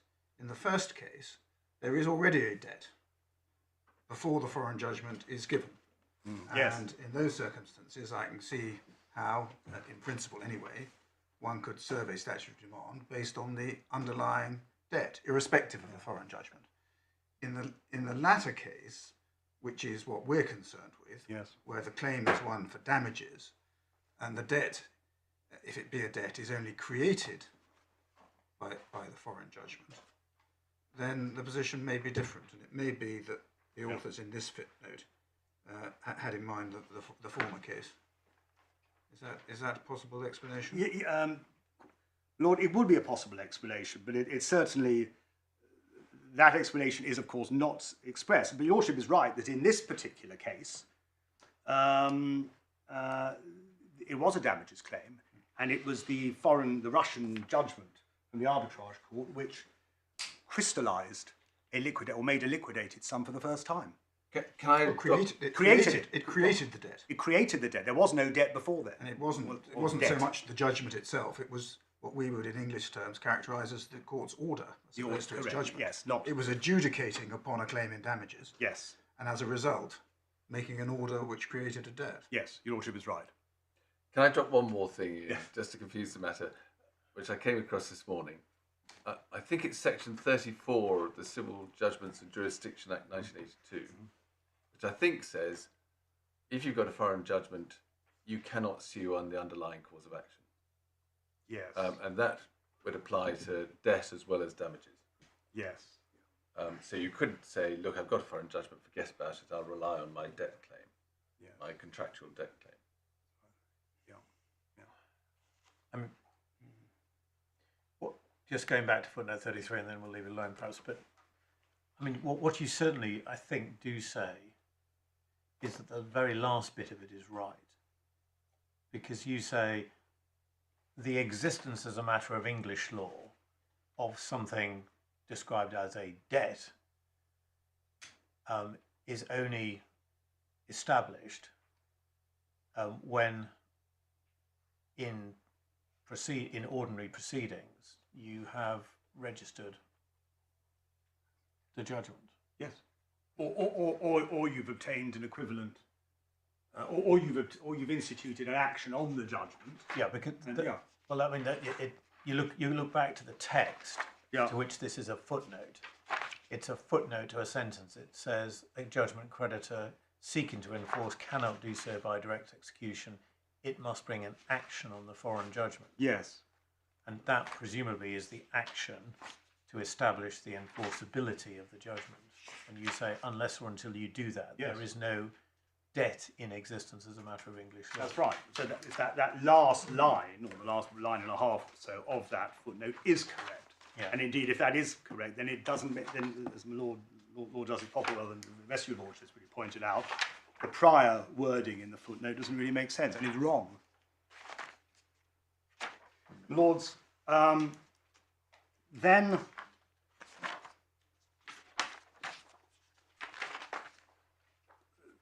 The next point, I think it's the fourth point, section 267, which I made before, has got to be read subject to the 1933 Act and RIA judgment debtor.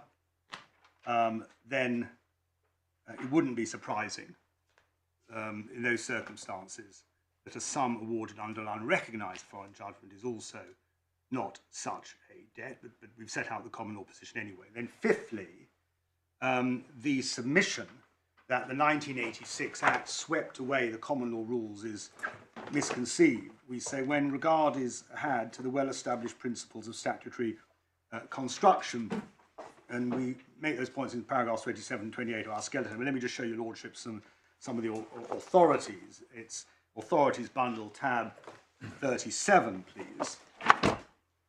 So your fourth proposition, you said very quickly, was what?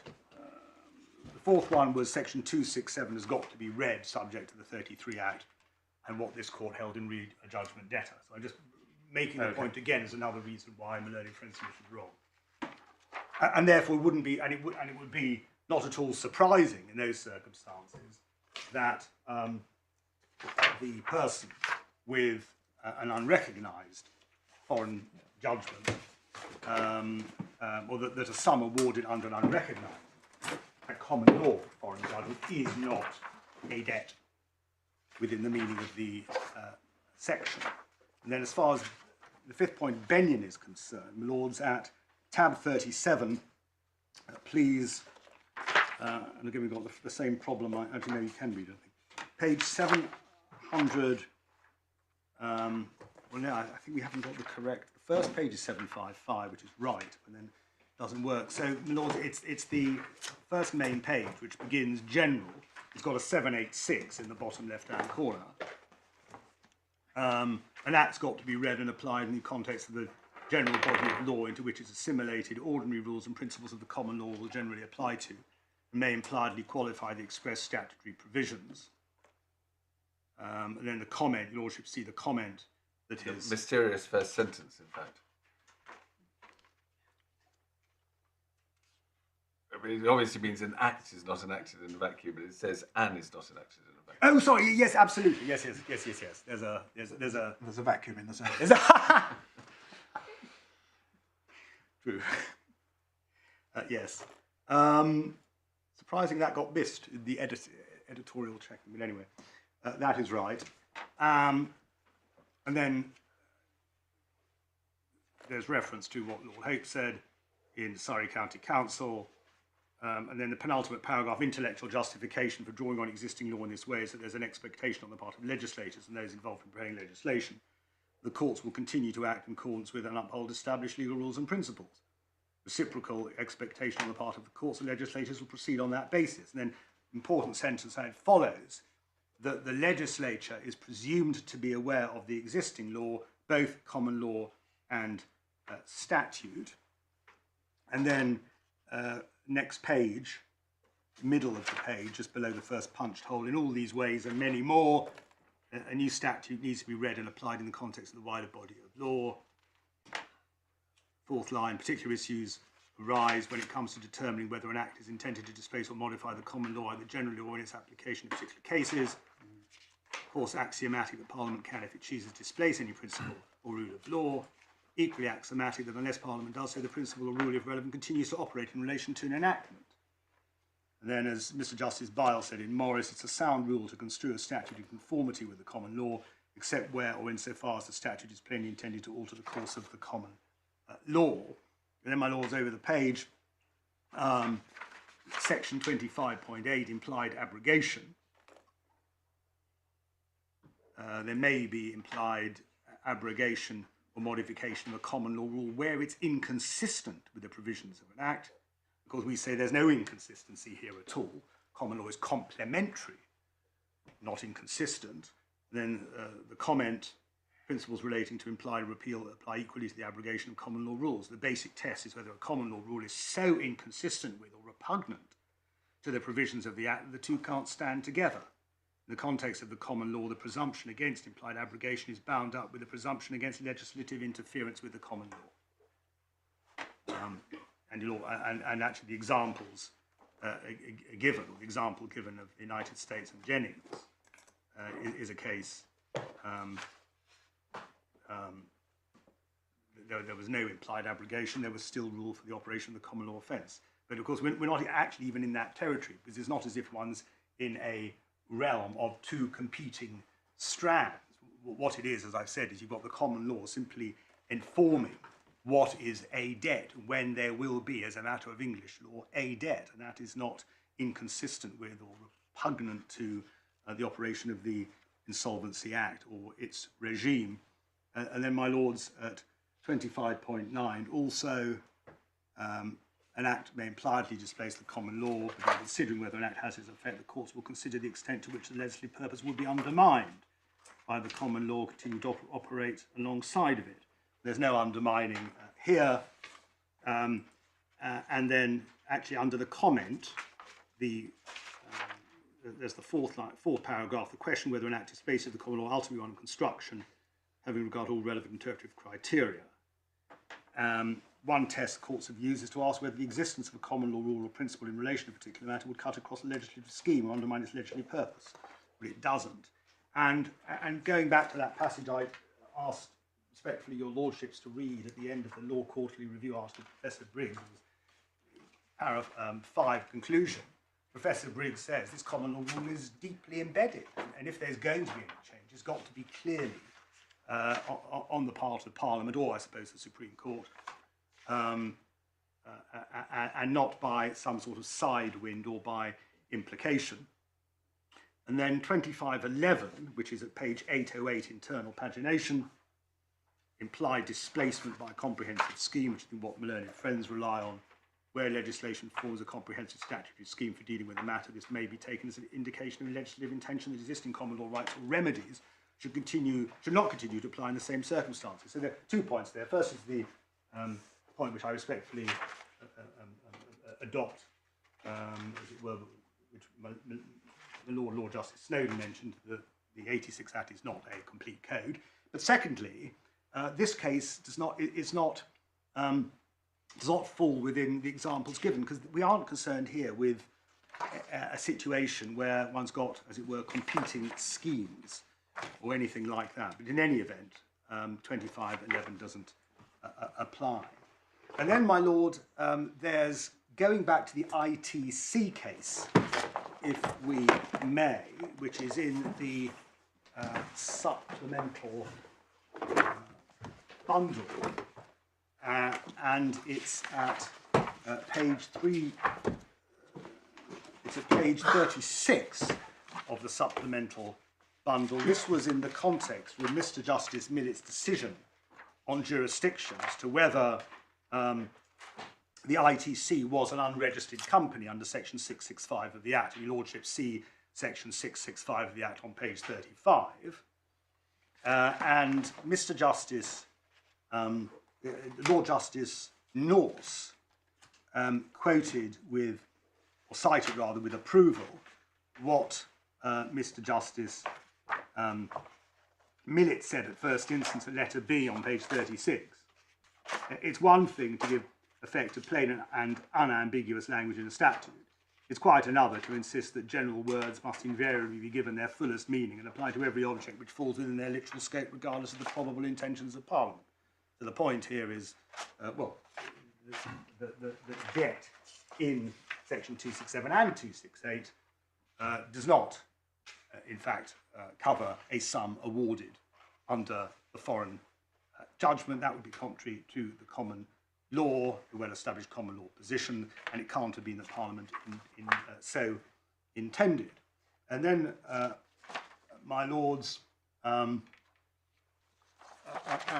case at Authorities Bundle tab 9, please, which is National Assistance Board and Wilkinson.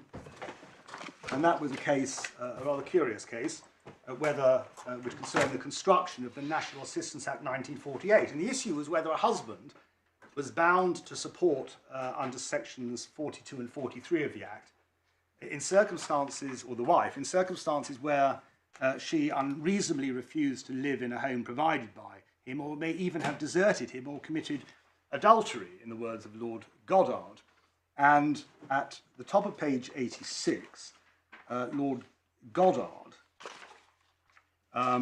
referred to the common law position. He said there can be no doubt that neither by common law nor by the poor law was a husband ever liable to maintain an adulterous wife, nor a wife who refused to live with him in the matrimonial home which he had provided, at least unless she had good cause for so refusing. Then he refers to the distinction between adultery and desertion, but he said that was the common law rule. And then he holds that Parliament, this is the last 15 lines, 20 lines up from the bottom of the page, it is said, it's about an inch above the second punched hole, it's said that the National Assistance Act 48 has entirely altered the law on this subject, that a husband's liable to an order being made against him to maintain his wife, whether she be guilty of adultery or desertion, provided only she becomes in need of assistance and obtains it from the board. Mr. Ashworth didn't shrink from the position. It would follow that if a woman left her husband to live in adultery and the man with whom she was living continued to live, fell out of work, said that she had to seek support from the board, her husband would still be liable to maintain her unless and until he ceased to be her husband by decree of divorce. That would indeed be a remarkable result, and it's difficult to believe that Parliament would have had any such intention. It's said that this construction is unavoidable by reason of the section being prefaced by the words for the purposes of this Act. It may be presumed the legislature doesn't intend to make a substantial alteration in the law beyond what it expressly declares. And then reference to what Sir John Romilly, Master of the Rolls, said in Minnett's case. And then 8 lines down, Lord Goddard says, in my opinion, it's perfectly possible to give an intelligent meaning to section 42 effectively without altering the common law, and so too, my lords, here. And then, my lords, we also rely on what was said by the House of Lords in Owens and Bracker, which is at tab 11 of your lordship's bundle at page 163. And again, I foreshadowed this earlier, and this was the point that section 9.4 of the 1920 Act was to be interpreted consistent with the established common law rule in Abeloff and Oppenheimer, which did not restrict the evidence which was admissible to support a plea that a foreign judgment was obtained by fraud to evidence which was fresh. And at page 163E, Lord Bridge says, even without reference to the Sumner Report, section 9.2d, would have to be construed with reference to the common law as understood in 1920. And so too here, the 1986 Act would have to be understood as the common law was at 1986. And the common law in 1986 was no different from what it was 100 years previously in relation to this particular issue, foreign judgments, and what it is today. And my Lord, so we say those matters provide the answer to the judge's comments in paragraph 35 of his judgment, which is at core bundle A/90, that when he said in section 267 of the Insolvency Act, Parliament has legislated to determine which claims can found the presentation of a bankruptcy petition. And then he went on, it hasn't left this question to the common law. Parliament's answer is that only debts that satisfy the requirements of section 267 can found a bankruptcy petition. Therefore, the question before me is what debt means, not what Rule 45 of the common law that it distills mean. Well, that was wrong with respect for reasons which we've already submitted. So, my Lords, a sum awarded under unrecognised or unregistered foreign judgment isn't, as a matter of English law, a debt. And I suppose I've got to have a fallback position, which is that even if it was, which it isn't, but even if it was, it wouldn't be one which is payable immediately or at some future time, because one would then still have to have the English money judgment on the action on the judgment or registration. But your Lordships have the primary position. And so hence we say that the citation from Fletcher, paragraphs 14 and 15 of our skeleton argument, is in point, it's reflective of the position. Now, my learned friends make a number of points, and in relation to Fletcher. They rely on a case which... If we're dealing with Fletcher, should we look at the passage? Yes, Lords, we can, which is at Authorities Bundle, tab 43, page 837.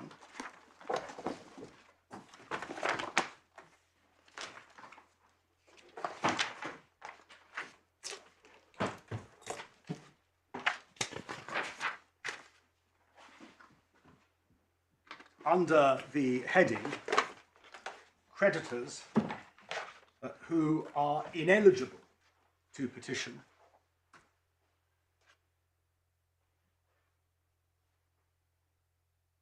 in certain circumstances and otherwise eligible creditors precluded by law from presenting a bankruptcy petition against his debtor, though he may still be able to prove his debt and receive a dividend in a bankruptcy brought about through the petition of some other creditor who is qualified to initiate proceedings. Then Professor Fletcher gives an example.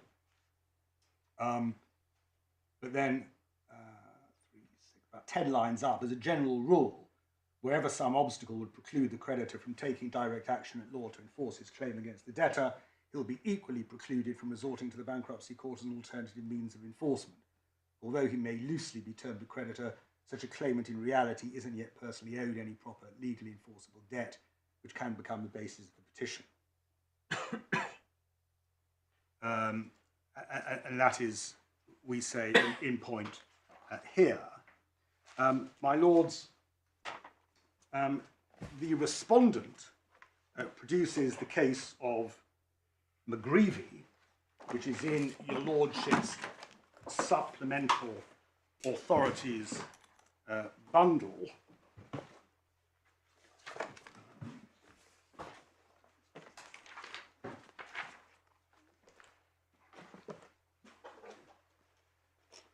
And that's at page 3. And there are 3, and that was a case, or they produced it as authority for the proposition that even though a debt, that's to say sums which were owing in that case to Benfleet Urban District Council, even though it is a sum, a debt, which can't be enforced at common law because of a decision of this court, Liverpool Corporation Home, nonetheless, it is something which can form the basis of a petition. And my Lord, we say that case has got no relevance to our case for 3 reasons. First, because whether or not the decision is one confined to rates or council tax, what is clear is that there was a debt. There was a liquidated sum as a matter of English law owing to the Urban District Council. And as I said, it was simply that that debt was not recoverable by an action at common law. Secondly, the case was not, so that there was already a debt in that case because of the specific sums owing to the district council, unlike in our case, where the debt is created for the first time by the foreign judgment. So to be clear, if one traced it through, one would find... Sorry, not the debt, sorry.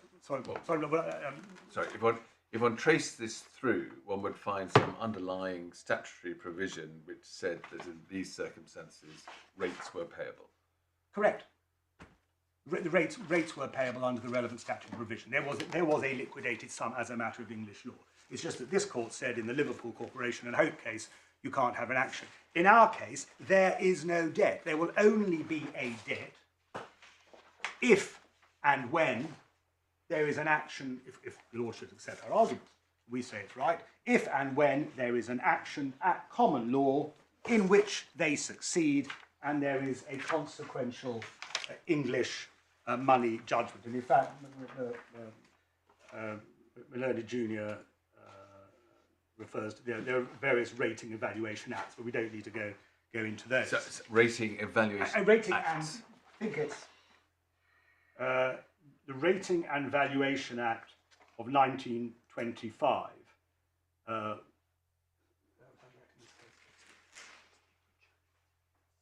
I'm told that it even goes back to an original Elizabethan statute. But the short point is that there is a specific statutory provision which creates the debt. That's the short point. The second point, as to why McGreevy isn't material, is the case wasn't concerned also with foreign judgments or the fundamental common law rule of sovereignty underlying Dicey Rule 45. And then the third point, which I've made already, is that as in English law, there is no relevant debt until there's the English money judgment. I'll be repeating myself. My lords, then, my learned friends rely on the Bishopsgate case, and they say, well, that's relevant, they say, because it shows that one can petition without relying on an English judgment, and that the bankruptcy court can go behind a judgment, to which we respectfully say, so what? It's not authority in support of the proposition that a sum awarded under an unrecognized or unregistered foreign judgment is a debt within the meaning of section 267 or 268. What's said in Bishopsgate is uncontroversial, but we're not concerned with trade debts. We're concerned with an entirely different beast. And of course, the fact that one may petition without a judgment presupposes that there is a debt, which is the point my lords have we've discussed respectfully in argument. And your lordships already have our submissions now, I don't want to repeat them. The fact that one can go behind a judgment, such as in the cases of Re Fraser and Re Hawkins, which we don't need to turn up, which are tabs 5 and 6 of your lordship's authorities bundle, doesn't mean that there mustn't be a qualifying debt in the first place for the purposes of sections 267 and 268. Lords, then... Can we just go? Sorry, can we just go back to McCreevy? Yeah. In a sense, you'll have a chance to reply on it. Yeah. When, but as I understand McCreevy, it's saying the rates which are which have been assessed, Yeah. would not be capable of being the subject of any action by the rating authority. So not, in a sense, quote, enforceable in the ordinary way, but could found a bankruptcy petition. So that is an example of debt being given a meaning which is wider than something which is capable of enforcement by action. It's an example of there being a debt. There was a liquidated sum. Yes, but it's a liquidated sum, but it's a liquidated sum which you cannot enforce by action, but you can say that it's a debt for the purposes of presenting a bankruptcy petition? Yes, I accept that. Yes, in the context of the debt arising under the specific council tax and ratings legislation. So that's why when debts are owed to local authorities and councils, and they are debts, they are liquidated sums, they can go off and petition. But they can be enforced not by a claim for the money, but one can distrain, for example. Yes. So it's not that they're a creature which is incapable of enforcement in any way. Correct. Just not by action. Just not by action for a sum certain. Correct. But not by action. That's what Liverpool Corporation decided, yeah. Correct. But it doesn't, it's not material for the reasons I've given to our case, where the fundamental question is, when does the debt arise? And your lordships already have my submissions on that. Well, it's obviously not dealing with a foreign judgment. It's obviously not, no. No, I mean, I understand that. Yeah. So we say it's of no assistance to your lordships. My lords, then my learned friends rely on authorities in relation to statutory demands, and they say it's all the same scheme. Well, I think I made my submissions on that already, how there is no debt. I'll just make a few other general points. First of all, of course, none of those cases binds this court. Secondly, I'm forgetting which cases you have in mind. Yes, I'm sorry. I had my eye on the time. I'm sorry, my lords. So there are two cases which your lordship. Are these District Judge Musgrave and Judge Pearl? And also ICC Judge Barber. Yes, I see.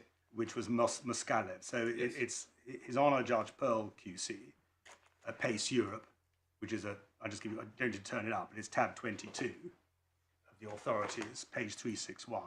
District Judge Barber in Moskalev at tab 33, page 646. The former was in relation to a North Carolina, I think it was, judgment, but that was a statutory demand case. There was no argument like of the sort at all. Point wasn't raised in relation to dicey or enforcement of foreign judgments at all before Judge Pearl. So it was, on any view, per incuriam, we respectfully submit. And then District Judge Barber's case, Muscalev, was where the statutory demand was withdrawn. And then there was an argument on costs, and there was simply a reference to the Sun Legend case, ICC Judge Barber, the Sun Legend case. And in any event, not quite sure what, I mean, my learned friends rely on those cases. They say then would have been open in paragraph 30 of their skeleton argument. The creditor, they say, would have been free to present a bankruptcy petition. Or we say no, for reasons which we've already made to your lordships. And, my lords, then, my lords, yes, I would say, I don't know what I need to say. Then they make a point in paragraph 27, 28 of their skeleton argument. They refer to what Professor Briggs says. First of all, they refer to the dicey quote, footnote 33, which we looked at a few moments ago. They also refer to what Professor Briggs said in the Law Quarterly Review article at page 768, tab 38.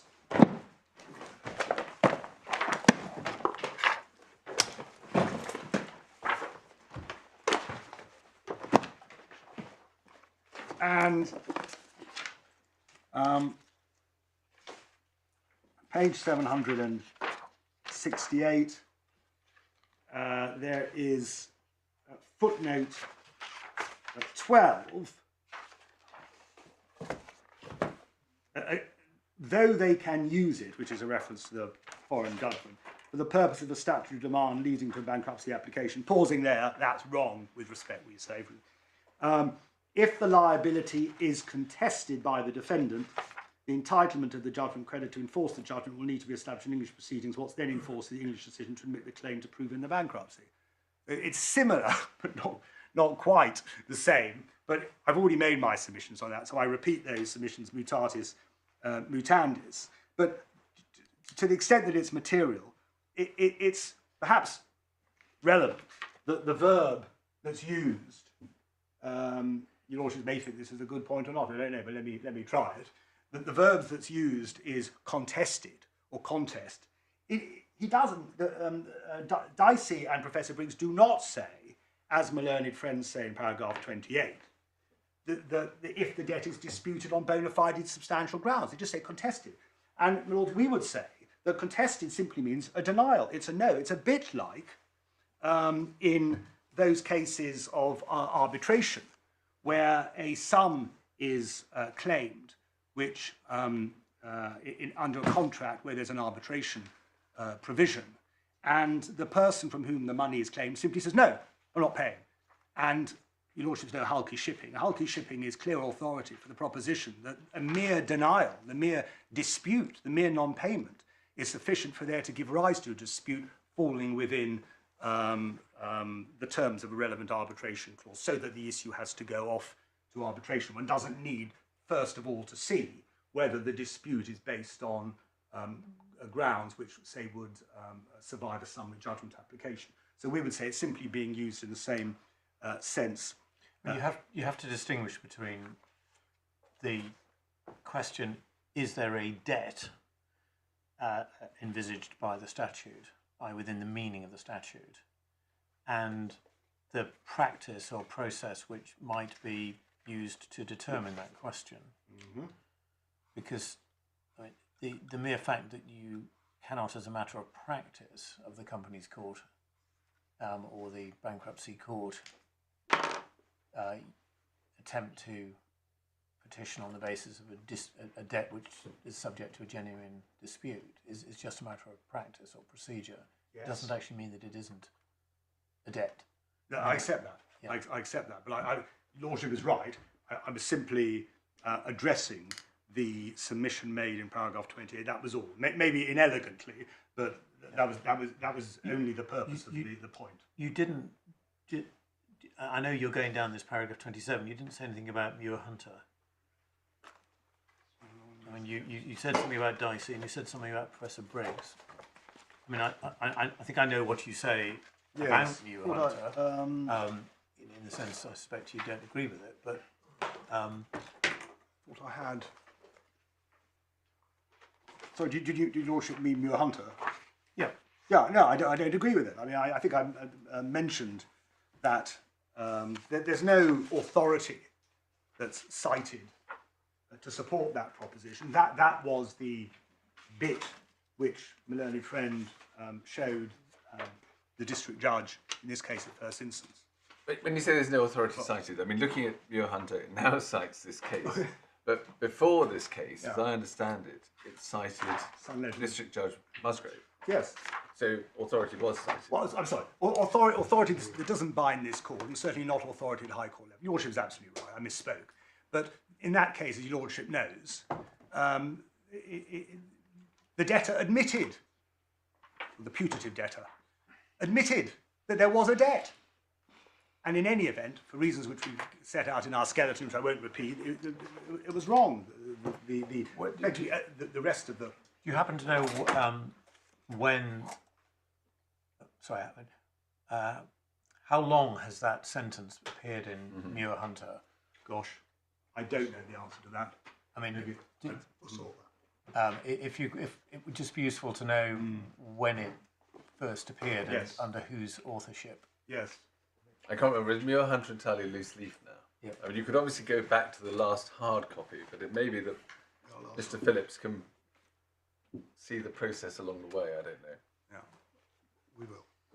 I mean, it's interesting. I mean, the only reason I ask is that, in a sense, if it's been there for a very, very, very long time, I mean, people don't put stuff in without some sort of basis for it, but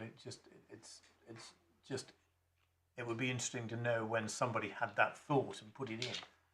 Yes, we'll endeavour who's between us to find out. But people can, of course, put things in because that's what they think the position is or should be, when in fact, of course, it's I mean, that's what the joys of authorship are, and then they get exposed when you're in court. But Right. it would just be interesting to know how long that has been there, because Muir Hunt has been around as a work for a very long time. Of course, yes. Anyway, maybe it sounds like somebody else is going to do your homework for you on that. And then, my lords, then dicey rule 51. My lord, I think I've got just another 10 minutes or so. Do your lordships want me to plough on? For I think we'll break now. So how are we doing in terms of time? I think we're doing pretty well. I think This is a really law-heavy bit, isn't it? Yes, this is the law-heavy bit. Ground 2, there's a bit of law, but I think I can take that pretty swiftly. I think, and then I'll finish by the end of the day. I think we'll hold you to that, Mr. Samek. That's what I said I'd do. Yeah. Well, we rise now and start again at 2 o'clock. All rise, please.